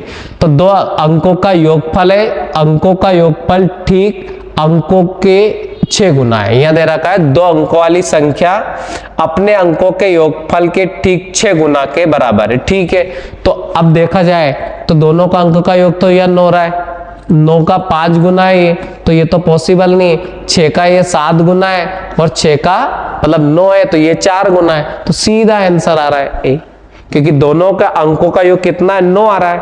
तो 9 छक्का 54 और ऐसे ही ये 9 चौक 36 हो रहा है, तो ये तो 4 गुना है। तो हमारा आंसर क्या आएगा, ए आएगा। ऑप्शन से कर सकते हैं, आधा ही ऑप्शन लगा उसमें सोल्व कर दिया हमने। तो जब भी इस टाइप के क्वेश्चन को अपन को करना हो तो अपन कैसे करेंगे, देखो यहां दे रखा है कि 2 क्रमागत संख्या है, ऐसी संख्या की छोटी संख्या का 1/4 बड़ी संख्या के 5वें भाग से 3 अधिक है। तो अपन ने उठाया 25, तो एक छोटी संख्या 24 होगी, बड़ी संख्या कितनी होगी 25। इसका 1/4 निकाला तो 6 आया, इसका 1/5 निकाला तो 5 आया। अब इससे ये 3 अधिक है क्या, नहीं है, तो ये हमारा आंसर नहीं है। फिर क्या करते हैं, क्या हो सकता है, तो भैया 65 लिया, तो हमने 65 उठाया तो यह 64 हो गया, बड़ी संख्या अपन ने 65 ली, इसका 1/4 16 आया, इसका 1/5 13 आया। 13 से कितना अधिक है, तो 3 अधिक है। क्वेश्चन में भी 3 अधिक बोला है, तो इसका आंसर कितना आ जाएगा, इसका आंसर आ जाएगा बी, आंसर है। अगले क्वेश्चन पे चलते हैं। अगला क्वेश्चन हमें दे रखा है कि नीचे दी गई संख्याओं में से कौन सी 1 से 10 तक सम्मिलित सभी प्राकृत संख्याओं से विभाज्य। कहने का मतलब 1 से लेकर 10 तक की सभी संख्याओं से उसमें भाग जाता है, यह हमें चेक करना है। तो सिंपल सी बात है कि 1 से 10 तक की सभी संख्याओं से उसमें भाग जाता है, तो उसमें 1 का भी जाना चाहिए, 2 का भी जाना चाहिए, 3 का भी जाना चाहिए, तो वो हमें बतानी सभी संख्याओं से। तो ये 608 तो पॉसिबल कभी है नहीं, 608 नहीं हो सकता। क्यों नहीं हो सकता, उसमें तो 5 के नहीं जा रहा है। अब बात करते हैं कि यार 10 में 3 का नहीं जा रहा है, इसमें देखते हैं तो इसमें भी 3 का नहीं जा रहा है, और ये है आपका 2520 जिसमें सभी संख्याओं का भाग जाएगा। तो अगला क्वेश्चन अपन करते हैं। यहां दे रखा है, ये बहुत मस्त क्वेश्चन है कि 4 की पावर 2 की पावर n+1 दे रखा है और ऐसे 2 की पावर 3n+9 दे रखा है। तो हमें n की वैल्यू ज्ञात करना है। देखो जब भी इस टाइप का क्वेश्चन आए ना तो डरना नहीं, बहुत बेसिक होता है। तो 4 के स्थान पर हम 2 की पावर 2 लिख सकते हैं, ठीक है। उसकी पावर में दे रखा है 2n+1 बराबर में 2 की पावर 3n+9 दे रखा है यहाँ पर, ठीक है। अब देखो जब यहाँ लिखेंगे तो 2 का उधर गुणा हो जाएगा, तो ये हो जाएगा 4n+2 हो जाएगा। क्या हो जाएगा, 2 का 2 में गुणा करेंगे 4 और 2 में आगे करेंगे तो 4n+2। यह हो जाएगा 2 की पावर 3n+9 हो जाएगा। फिर इसको हम सोल्व कर देंगे, जब बेस बराबर होते हैं तो पावर बराबर हम लिख सकते हैं। तो यह आएगा 4n+2 is equal to 3n+9। तो 4n बराबर कितना आ जाएगा, या 3n इधर आ जाएगा, तो अपन इधर ले आएंगे कितना 3n, उधर चल जाएगा 7, तो n बराबर कितना आ जाएगा 7। तो इसका आंसर आ जाएगा बी वाला, ठीक है। अगला क्वेश्चन करके देखते हैं कि अगला क्वेश्चन क्या आएगा। यह दे रखा है कि यदि 3 क्रमागत विषम संख्याओं का योगफल 309 है तो उनमें से सबसे बड़ी संख्या क्या है। हमें 309 दे रखा उसने योगफल, जो 309 है वो क्या है, योगफल है। 3 क्रमागत विषम संख्या और उनका योगफल 309 है। अगर मैं इसका भाग दूं तो मुझे जो 103 मिल रहा है, तो 103 मुझे क्या मिल रहा है, तो ये विषम संख्याओं का मुझे औसत मिल रहा है। अब औसत जो होती है वो बीच वाली संख्या होती है, तो ये 103 है, इसके पहले 101 रहा होगा और इसके पहले 105 रहा होगा। उनमें से सबसे बड़ी संख्या मुझसे पूछी गई है, तो आंसर आ जाएगा 105। ये चीज आपको याद रखना है, ठीक है। अगर आपको स्लो फास्ट लग रहा हो कि मैं धीरे पढ़ा रहा हूं या फास्ट पढ़ा रहा हूं, मुझे कमेंट में करके बता दे, अगले वीडियो में मैं उसका इंप्रूवमेंट करूंगा। क्योंकि मुझे नहीं पता कि आप स्लो पढ़ने वाले बच्चे की फास्ट पढ़ने वाले, जैसा भी आपको कंफर्टेबल लगे आप मुझे बता सकते हैं। और वैसे भी आप स्पीड तो कम ज्यादा कर ही सकते हैं, पर फिर भी आपको लगता है कि थोड़ा स्लो पढ़ाओ या फास्ट पढ़ाओ तो आप मुझे कमेंट करके बता सकते हैं, ठीक है। अब देखते हैं आगे, अगला वाला क्वेश्चन करते हैं अपन। ये दे रखा है क्वेश्चन, निम्नलिखित में से कौन 44 से पूर्णतः विभाज्य है। ये हमें दे रखा है कि कौन सी संख्या है जो 44 से पूर्णतः डिविजिबल हो जाएगी, ये क्वेश्चन हमें आपको बताना है। मैंने कहा कि अगर इसमें 44 का डिवाइड जा रहा है तो प्यारे बच्चों ये याद रखना कि जो 44 है वो 11 और 4 दोनों से मिलकर बना हुआ है। किससे मिलकर बना हुआ है? 11 और 4 से। तो 4 का भाग तो सारी संख्याओं में जा रहा है, इसमें भी जा रहा है, इसमें भी जा रहा है, सभी में 4-4 का भाग जा रहा है लास्ट की 2 डिजिट में। बस हमें 11 वाला रूल चेक करना है। अब जिसमें 11 वाला रूल चेक हो रहा है तो 11 वाला मैंने पढ़ा है कि अल्टरनेटिव नंबर का सम इक्वल होना चाहिए, मतलब ऑड प्लेस और इवन प्लेस वाला रूल चेक करते हैं। तो यहां देखा तो 5 और 1 कितना हो गया? 6, 3 9 हो गया। अब इधर तो आ गया 9, इधर देखा तो 5 और 2 7 और इधर भी 2 कितना हो गया? 9। तो मतलब एक में तो जा रहा है, पहली वाला आंसर में तो भाग जा रहा है। दूसरा वाला देखते तो अगर मैं इसमें देखता हूं तो यह 5 और 6 हो गया, 6 4 10 हो गया। इधर देखा तो 5 2 7 हो गया, 7 और 8 15 हो गया। एक तरफ 10 आया, एक तरफ 15 है, पॉसिबल नहीं है, तो दूसरा वाला आंसर मेरा हो नहीं सकता। ठीक है, तो ये वाला आंसर और ये वाला आंसर तो गायब हो गया कि पहला और दूसरा तो 2 आ रहा है उसमें, तो वो तो पॉसिबल नहीं। अब अगर मुझे सिर्फ तीसरा और चौथे में से चेक करना है, अब देखो तो 5 6 और 1 कितना हो गया? 7, 7 और 4 कितना हो गया? 11। ठीक है, इसमें तो जा रहा, देखते हैं। 5 और 9 कितना हो गया? 14, 5 और 9 14, 14 और 4 कितना हो गया? 18। तो इसमें 3 वाले में भाग नहीं जा रहा है, तो 3 वाला आंसर ये है, तो ये भी गलत हो गया। अब चेक इसको भी कर लेते हैं। तो 6 और 1 7, 7 9 कितना हो गया? 16, फिर 9 5 14 और 2 कितना हो गया? 16। तो आंसर बी सही है। ठीक है, तो इसका आंसर आएगा बी, दोनों में भाग जा रहा है। अगले वाले क्वेश्चन पे करते हैं। यहां दे रखा है, ये वाला क्वेश्चन सोल्व करते हैं। यहां दे रखा है 4 + 4 की पावर n + 5 बराबर दे रखा है 260। सोल्व करना है 5n + 3, 5 की पावर n + 3 है, तो इसको सोल्व करना है। बहुत इजी क्वेश्चन है, ये ग्रुप डी में आया हुआ क्वेश्चन है 2022 में। देखो जब भी इस टाइप का क्वेश्चन आए आपको 4 कॉमन निकाल लेना है वहां से। जैसे आप 4 कॉमन निकालोगे तो यहाँ बच जाएगा 1, और 4 की पावर n + 5 में से अगर 1 4 गया है तो यह 4 की पावर n + 4 बच जाएगा, ये आपको याद रखना है। अब यहां दे रखा है 260, सोल्व कर देते हैं 260 को। 4 से काट दे अपन ने, तो 4 से काट देंगे तो ये कितना जाएगा? 4 से 6 बार, 4 से 5 बार, तो 1 + 4 की पावर n + 4 बराबर में 65 है। 4 की पावर n + 4 = यहां दे रखा है 64। एक उधर आके लेस हो गया। अब करना कुछ नहीं, इधर 4 है तो यह 4 की पावर n + 4 लिखा अपन ने, तो यहाँ पे अपन 4 की पावर अपन लिख सकते हैं 3। जब बेस बराबर होता है तो पावर बराबर लिख सकते हैं, तो n + 4 बराबर कितना जाएगा? 3, तो n बराबर -1 आ जाएगा। जब n बराबर -1 आएगा तो यहां पर पूछा गया 5 की पावर, तो 5 - 1 + 3, अब 5 की पावर 2 बच जाएगा, और 5 की पावर 2 बचने का मतलब हो जाएगा 25 आंसर आ जाएगा इसका। तो इसका आंसर कितना आ जाएगा? 25। अगला क्वेश्चन देखते हैं। यहां दे रखा है आपको ये वाला क्वेश्चन 266 805, इसका अभाज्य गुणनखंड आपको बताना है। ठीक है, मतलब इसको फैक्टराइज करके बताना कि कौन सा सही है गलत है। मेरे हिसाब से क्वेश्चन सब 16 है, अपन को डायरेक्ट करना कुछ नहीं है। 11 तो इसमें सबकी पावर 2 ही दे रखी है, इसका मतलब 11 तो इसके फैक्टर बन ही रहे होंगे। 7 में दे रखा है, 1 भी दे रखा है, 2 भी दे रखा है, 3 भी दे रखा है, पर 2 जगह दे रखा है, इसलिए अपन दोनों से चेक नहीं करेंगे। अब अगर अपन देखें 5 भी इसमें 1 जगह 2 जगह तो 1 दे रखा है और 2 जगह 2 दे रखा है, तो उससे भी अपन को टाइम लगेगा। तो मैं आपको स्पष्ट कर दूं, 3 वाला लॉजिक देखो आप। 3 वाले में 1 जगह 1 ही बार है, 1 जगह 3 बार है, 1 जगह 2 बार है, 1 जगह 4 बार है। अगर इसमें 2 बार 3 का भाग जा रहा है तो मतलब 2 बार वाला है, 3 बार 3 का भाग जा रहा है तो 3 बार वाला है, 4 बार 3 का भाग जा रहा है तो 4 बार वाला है। तो सबसे पहले अपन इसमें देखते हैं कि पहले तो 9 वाले से चेक हो जाएगा, क्योंकि 9 वाले का 9 का भाग जा रहा है मतलब, तो 3 की पावर 2 वाला है, और 9 का पावर जाने के बाद भी 3 का मल्टीपल बच रहा है, तो फिर अपन और देख लेते हैं।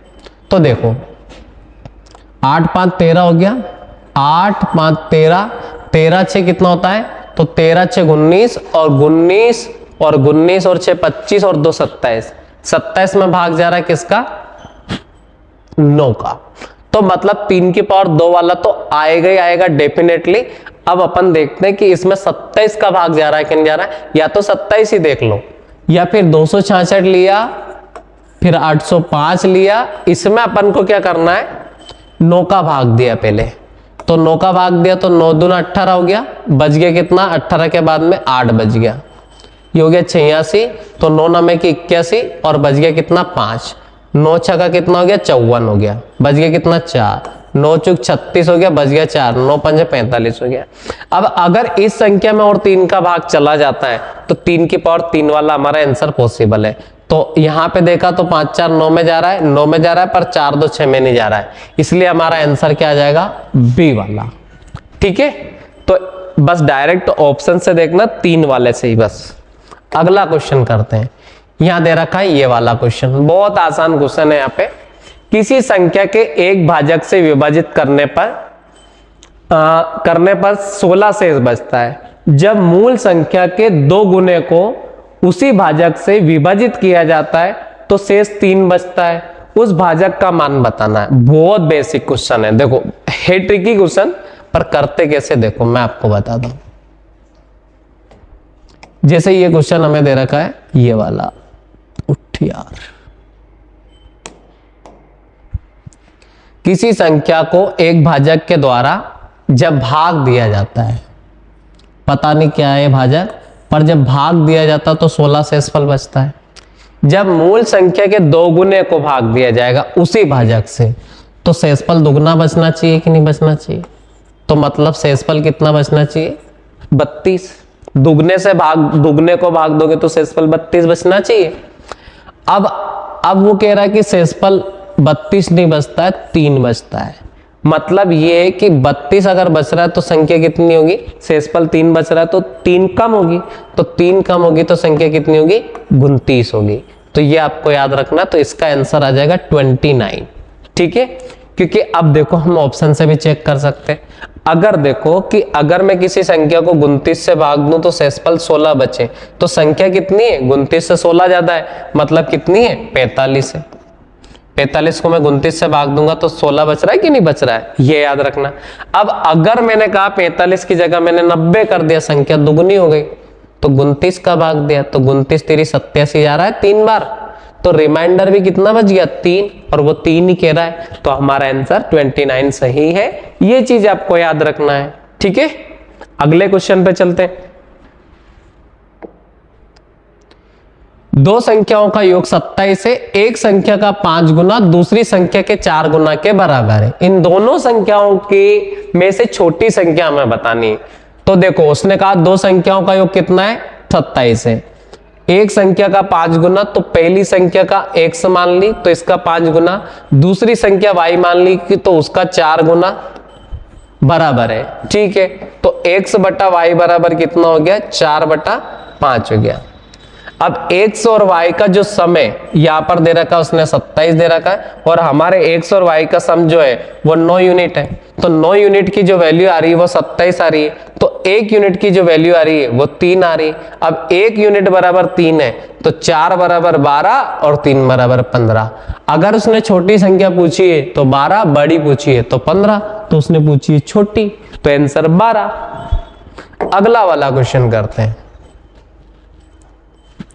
तो अगला क्वेश्चन यहां दे रखा है कि एक 2 अंक की संख्या और इसके अंकों के क्रम को उलटने पर प्राप्त संख्या का जो योग है वो 99। यदि संख्या के अंकों का अंतर 5 है तो वह संख्या बताओ।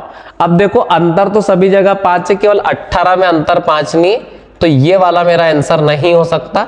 बाकी अंतर 5 के हिसाब से तीनों ऑप्शन में आपको दिखाई दे रहा है, पर अंकों को पलट दे तो उनका जो योग है वो 99 देखते हैं। अब मैंने 27 लिया, अंकों को इधर मैंने पलट दिया तो ये 99 हो रहा है, तो ये हमारा आंसर पॉसिबल है। बाकी अगर मैंने यहाँ 1 लिया और इसको मैं 61 कर दूं तो ये 7 हो रहा है, यह 7 हो रहा है, तो ये पॉसिबल नहीं है। और 83 मैंने लिया तो यह 3 रख दिया, यहाँ 8 रख दिया, तो ये 11 हो रहा है, 8 3 11 हो रहा है, तो ये 121 हो रहा है, तो ये भी पॉसिबल नहीं है। तो आंसर आ रहा है आपका ए। ऑप्शन से कर दो ना भाई इस टाइप के क्वेश्चन को। अगला क्वेश्चन करते हैं। यहां दे रखा है कि एक संख्या, उसके आधे, उसके 1/3 और 27 का जो योगफल है वो 71 है, तो वो संख्या ज्ञात करनी है। बड़ा बेसिक सा क्वेश्चन यहाँ पे दे रखा है आरआरबी में। तो यह दे रखा है कि एक संख्या है x है, उसका आधा मतलब x/2 है और उसका 1/3 मतलब x/3 है और उसमें मैं 27 जोड़ दूं तो मुझे मिलता है 71।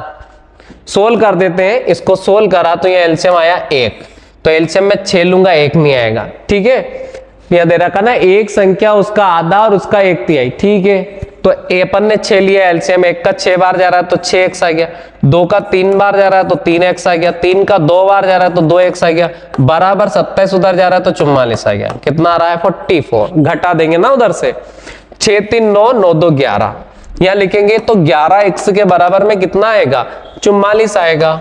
तो यह लिख दिया, बटे में कितना आएगा 6, तो 11 से 4 बार आएगा, x बराबर 44 हो जाएगा, सॉरी 24 हो जाएगा। कितना आ जाएगा 24। तो इसका आंसर आ जाएगा बी वाला।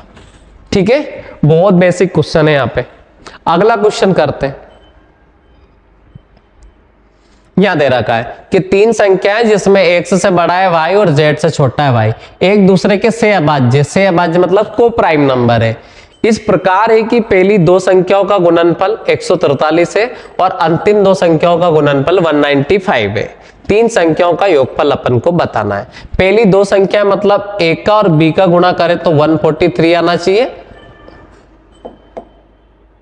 a का और b का गुणा करें तो 143 आना चाहिए और b का और c का अगर गुणा करें तो 195 होना चाहिए। ठीक है, तो जो b है आपको तीनों संख्याओं का योगफल हमें बताना है। ठीक है, तीनों संख्याओं का योगफल हमें क्या करना है बताना है। देखो, अगर इन दोनों का मल्टीप्लाई कितना आ रहा है 143 है, तो जो b है ना, b 143 से लगभग बड़ा होगा, मतलब b का जो स्क्वायर होगा वो 143 से थोड़ा बहुत बड़ा होगा या इसके आसपास होगा। ठीक है, तो अपन अगर 143 के आसपास की बात करें तो 143 के आसपास जो स्क्वायर आता है वो 144 आता है। अब वो किसका आता है, तो वो आता है 12 का। तो इससे छोटी वाली संख्या अपन ने देखी तो 11, उससे बड़ी अपन ने देखी तो 13। उसने बोला को प्राइम नंबर है। 11 13 का मैं मल्टीप्लाई करता हूं, तो 11 13 का जैसे मैंने मल्टीप्लाई करा तो 11 13 का मल्टीप्लाई मुझे 143 मिल रहा है, तो ये तो हमारा सेट हो गया। अब अगली वाली जो संख्या को प्राइम बोला है उसने, यहां पर आपको याद रखना है को प्राइम बोला है, विषम संख्या उसने बिल्कुल नहीं बोली। तो अगली संख्या मैंने ले ली 15, ये दोनों को प्राइम है एक दूसरे के, तो 15 13 का मल्टीप्लाई करो तो 195 हो गया। अब ये तीनों हमारा संख्या मिल गई। अब उसने योग बोला है तो योग बता दो, तो 1 3 4 4 5 9, तो ये हो गया और 3 ये हो गया, तो आंसर आएगा आपका बी वाला। ठीक है, तो हमारा जो आंसर आएगा वो आएगा बी। ठीक है, बहुत आसान क्वेश्चन है यहाँ पे। अगला क्वेश्चन करते हैं। वह छोटी से छोटी संख्या ज्ञात करो जिससे 46 78 51 में जोड़ने पर प्राप्त योगफल पूर्ण वर्ग हो। देखो, इसको अगर तुम करते हो डिवाइड वाली मेथड से, तो डिवाइड वाली मेथड से करने का मतलब है वैसे भी एग्जाम में फेल हो जाना, पर डायरेक्ट कैसे करेंगे तो मैं आपको बताता हूं। वहां दे रखा है 51 में से हमें मतलब लास्ट में 51 दे रखा है, बाकी से कोई मतलब नहीं। किसी भी नंबर का जब स्क्वायर निकालो तो बस आपको लास्ट के 2 डिजिट पता होना चाहिए, बस उसके बाद हम सारे क्वेश्चन कर सकते हैं, और वो भी 25 तक के लास्ट के 2 डिजिट आपको पता होना चाहिए। अब देखो, 51 में अगर मैं 5 जोड़ दूं तो ये 56 हो जाए, 51 में 3 जोड़ूं तो 54 होए, 51 में 6 जोड़ूं तो 57 होए, 51 में 4 जोड़ूं तो 55 होता है। तो आपको ये पता होना चाहिए कि 1 से लेकर 25 के बीच में किसके स्क्वायर के लास्ट के 2 डिजिट में इनमें से नहीं होता है। तो किसी में भी लास्ट में 55 नहीं आता, आप चेक कर सकते हैं। और ना 57 आता है ना 54 आता है, केवल 56 आता है, और वो 256 होता है, वो जो 16 का स्क्वायर होता है। तो इसलिए आपको यहाँ 6 आना चाहिए। तो 51 में कितना जोड़ू, तो मैं 5 जोड़ू, तो आंसर आएगा ए। बस इससे बेहतरीन तरीका नहीं मिलेगा आपको, ये चीज आपको याद रखनी। अगले क्वेश्चन पे चलते हैं। 2 धनात्मक संख्याओं का योगफल 45 है और उनका अंतर 19 है। ऑप्शन देख के फोड़ दो, इसमें क्या है। तो 45 योग दिख रहा है, अंतर आपको जब 19 दिखाई दे वो आपका आंसर है। तो 32 में से अगर मैं 13 घटा दूं, 32 में से 13 घटा दूं तो ये 19 आ रहा है। तो ऑप्शन ए ही आपका आंसर है। बस अगले क्वेश्चन पे चलते हैं। 6 के 2 क्रमागत गुणजों का योग 66 है। 6 के 2 मल्टीपल है, उनका योग 66 है। तो 6 के मल्टीपल का योग 66 है, तो औसत तो 33 है। अब 33 अगर इसका औसत है और 6 का तो ये मल्टीपल है नहीं, तो भैया अगली संख्या 6 का सेटअप बन रहा है ना, तो 3 इससे बड़ी होगी, 3 छोटी होगी। बड़ी वाली कौन होगी? 36। छोटी वाली कौन होगी? 30। और चेक भी कर सकते हो, दोनों को जोड़ो तो कितना आ रहा है? 66 आ रहा है। 6 के मल्टीपल भी है दोनों। औसत 33। औसत से तुम्हें मतलब नहीं, तुम्हें छोटी संख्या बतानी। आंसर आ जाएगा भाई 30। बड़ी पूछता तो आंसर आ जाए 36। ये लो, मेथड से कर सकते हैं। माना कि पहली x और अगली x प्लस 6, दोनों को 2x प्लस 6 बराबर 66, ऐसे कर सकते हो। मतलब ऐसा नहीं कि आप हर बार आप ऑप्शन से करें। पहली x मान ली, अगली x प्लस 6 मान ली, दोनों को जोड़ दे और ये लिख लिया 66। तो 2x बराबर कितना आ गया? 60 आ गया। 6 उधर घटा देंगे ना, तो x बराबर 30 आ गया। ये लो, ऐसे भी कर सकते हो आप, पर आपके पास जब बाय मेथड है, डायरेक्ट कर सकते हो, इतनी क्षमता है तो डायरेक्ट ही करो। ये वाला क्वेश्चन कैसे करते हैं? यहां दे रखा है ये संख्या 8 से विभाज्य, तो y का न्यूनतम मान ज्ञात करना है। मैंने 8 वाला रूल बताया था कि लास्ट की 3 संख्या से मुझे मतलब है, मुझे किसी और से कोई मतलब नहीं। तो मैंने लिखा 4y6। इसमें अगर 8 का भाग जाता है तो छोटी से छोटी संख्या देखेंगे। तो अगर मैं छोटी से छोटी देखूं तो 406 और उससे बड़ी 416 बन रही है। ठीक है, देखते हैं भाग जा रहा है कि नहीं। तो 8 का इसमें दूंगा तो 8 5 40 के बाद 6 में भाग जाएगा नहीं, पर 8 5 40 के बाद 8 दून 16 हो रहा है, तो इसलिए यहाँ पे क्या आएगा? 1। तो बेटा इसका आंसर आएगा 1, मतलब सी वाला। अगला क्वेश्चन करते हैं। ये वाला क्वेश्चन यह दे रखा है कि किसी संख्या का 5 गुना 65 है, तो भैया संख्या 13 है। इसमें क्या है क्वेश्चन में? तो वो संख्या क्या है? तो वो 13 का 5 गुना 65 है कि नहीं? अब देखो ग्रुप डी में ऐसा क्वेश्चन भी पूछा गया, बिल्कुल कचरा क्वेश्चन है कि नहीं। अगला क्वेश्चन देखते हैं। ये तो नंबर वाला क्वेश्चन है, इसमें तो गिन के कर सकते हो। 20 और 80 के बीच में कितनी अभाज्य संख्या है? तो आप 21 है, मतलब 21 तो नहीं बोल सकते ना, 23 है। 23 के बाद में आपकी 23 के बाद में 29 है, 31 है, ऐसे जोड़ के कर सकते हो। तो मैं इसमें टाइम वेस्ट नहीं कर रहा, आगे करते हैं। एक संख्या को 15 से विभाजित करने पर शेषफल 9 प्राप्त होता है। उसी संख्या को 5 से विभाजित करने पर शेषफल क्या बचेगा? तो 4 बचेगा। देखते, 15 से विभक्त करने पर शेषफल 9 बच रहा है। उसी संख्या को 5 से विभक्त करेंगे, जो 15 से भाग जिसमें गया है और 9 बच गया है, तो 5 का तो उसमें जाना ही जाना है। फिर 9 बच रहा है तो 5 का 9 में और दे देंगे, तो 5 एकम 5 के बाद कितना बच जाएगा? 4। तो बेटा आंसर कितना आएगा? 4। अगला क्वेश्चन करते हैं। अगला क्वेश्चन दे रखा है कि सबसे छोटी भाज्य संख्या, अभी मैंने शुरू में समझा दिया था कि 4 होती, अभाज्य 2 होती, भाज्य में 4 होती। अगला क्वेश्चन करते हैं। वह संख्या ज्ञात कीजिए जिसका 1/3 भाग उसके 1/5 से 6 अधिक है। वो संख्या बतानी है जिसका 1/3 भाग, 1/3 भाग मतलब x/3, उसके 1/5 से मतलब x/5 से कितना अधिक है? 6 अधिक है। सोल्व कर देंगे। एलसीएम कितना आया? 15 आया। 5x माइनस का 3x बराबर में 6, तो 2x बराबर 90 हो जाएगा, x बराबर 45 हो जाएगा। इसका आंसर कितना आ जाएगा? 45। अगर आपको थोड़ा स्लो फास्ट लगे ना तो बिल्कुल आप मुझे बता सकते हैं, मैं उसमें सुधार करूंगा। ठीक है, ये चीजें आपको याद रखना है। 50 से छोटी अभाज्य संख्या की, ये भी आप ऑप्शन से मतलब गिन के करना पड़ेगा, इसमें टाइम वेस्ट नहीं करते हैं। ये वाला क्वेश्चन अपन को करना है। ठीक है, तो यहां दे रखा है 3/7 की पावर 8 है, 3/7 की पावर -14 है, 3 बराबर में 3/7 की पावर 3p-3 है।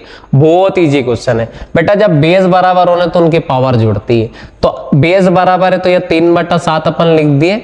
अब यहाँ 8 और माइनस का 14, दोनों को जोड़ा तो माइनस का 6 आ गया, बराबर में 3/7 है और पावर में 3p है और माइनस का 3 है। जब फिर बेस बराबर है तो फिर पावर बराबर लिख सकते हैं। तो -6 बराबर में 3p और माइनस का 3, 3 इधर आ जाएगा, या 6 उधर चल जाएगा। तो डायरेक्ट अपन क्या लिख देंगे? 3p बराबर 3 इधर आया तो माइनस का 3 बच जाएगा, p बराबर -1 आ जाएगा। तो आंसर आएगा आपका ए वाला। बस इतना सा आपको याद रखना है।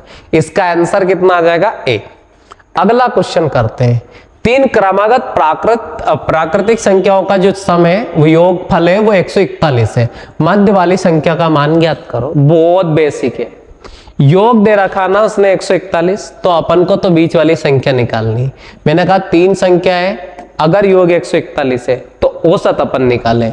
3 का भाग दिया तो 3 चौको 12, 3 सते 21। संख्या कितनी आ रही? 47। छोटी वाली कौन सी होगी? 45। इससे बड़ी कौन सी होगी? 49। और बीच की संख्या क्या है? 47। तो आंसर क्या है? 47। बहुत बेसिक क्वेश्चन है। अगला करते हैं। यह दे रखा है कि x + y = 18 और x y का जो गुणनफल है वो कितना? 77 है। कौन सी संख्या है? ऑप्शन से कर देंगे कि 11 का 7 में करें तो 77 आता है, और 11 का 7 जोड़ते तो कितना आता है? तो 11 में 7 जोड़ते तो 18 आता है। तो ऑप्शन नंबर बी। अगला क्वेश्चन करते हैं। 5 क्रमागत संख्याओं का योगफल 240 है। पहली और अंतिम संख्या का योगफल ज्ञात करना। बहुत ईजी है। मैंने कहा 5 संख्या है, उनका जो योगफल है 240 है। 5 का भाग देंगे तो औसत आ गया 48। तो अब 5 संख्या तो 2 आगे होगी, 2 बाद में होगी। और कैसी एक क्रमागत संख्या, न सम है न विषम है, तो सब है। तो 49 आया और 50 आया। पहले कौन आएगा? 47 आएगा। उससे भी पहले कौन आएगा? 46 आएगा। दोनों को जोड़ दोगे, पहली को और आखिरी को, तो आंसर आ जाएगा आपका 96। बहुत इजी क्वेश्चन है। अगला वाला करते हैं। यहां दे रखा है ये वाला क्वेश्चन। एक चीज याद रखना है कि किसी भी नंबर की पावर 0 हो तो उसका मान 1 होता है। चाहे वो 110 हो, 15 हो, 20 हो, 21 हो, 27 हो, किसी की भी पावर 0 का मतलब होता है वैल्यू 1। तो 11 की पावर 0 का मान 1, प्लस 21 की पावर 0 का मान 1, माइनस 7 की पावर 0 का मान 1, प्लस 3 की पावर 0 का मान 1, फिर इंटू में 5 की पावर 0 का मान भी 1। अब 1 से तो 1 कट गया, यहां बचा 2। आंसर आया 2। बस ये बड़ा बेसिक सा क्वेश्चन था। अगला क्वेश्चन ये देखते हैं। क्वेश्चन दे रखा है निम्नलिखित में से कौन सी संख्या 2 से 3 से 5 से विभाज्य। पहली बात तो है कि 2 से विभाज्य हो तो सम हो, तो ये तो हो नहीं सकता। दूसरी वाली बात है 5 से विभाज्य हो तो आखिरी में 5 या 0 आना चाहिए, तो ये हो नहीं सकता। अब 2 ऑप्शन बच रहा है। 3 से विभाज्य वाला रूल और चिपका देते हैं। तो यहां पे देखो 5 और 6 में भी जा रहा है, 3 में भी जा रहा है, तो ये सही है। और इसमें देखते हैं तो 4 4 8 हो रहा है, ये गलत है, ये गलत है, ये गलत है। ऑप्शन ए सही है। तो आज हमने टॉप 50 क्वेश्चन कर लिए जो आरपीएफ में पिछली बार आए, आरपीएफ या ग्रुप डी में जो भी रेलवे के एग्जाम में आए हुए। 50 क्वेश्चन मैं अगले वाले पार्ट 2 में डालूंगा। वो भी इंपॉर्टेंट क्वेश्चन होंगे और इनसे थोड़ा सा लेवल ज्यादा होगा, क्योंकि आज मैंने आपको बेसिक प्लस थ्योरी बताई है। और उसके बाद उस दिन जब अपन पढ़ेंगे तो पूरा का पूरा अपन को केवल एक ही चीज पढ़ना रहेगा, PYQ। तो जो टॉप बेस्ट 50 क्वेश्चन होने वाले आने वाले इस साल एग्जाम में, या जिस टाइप के क्वेश्चन पिछली बार ज्यादा से ज्यादा पूछे गए, उन क्वेश्चन को मैं आपको अगले वाले वीडियो में करवा दूंगा। और भी आपको कोई सजेशन हो तो आप मुझे वीडियो में बता दें, मैं उस टॉपिक के वीडियो और ज्यादा डाल दूंगा। ठीक है, थैंक यू।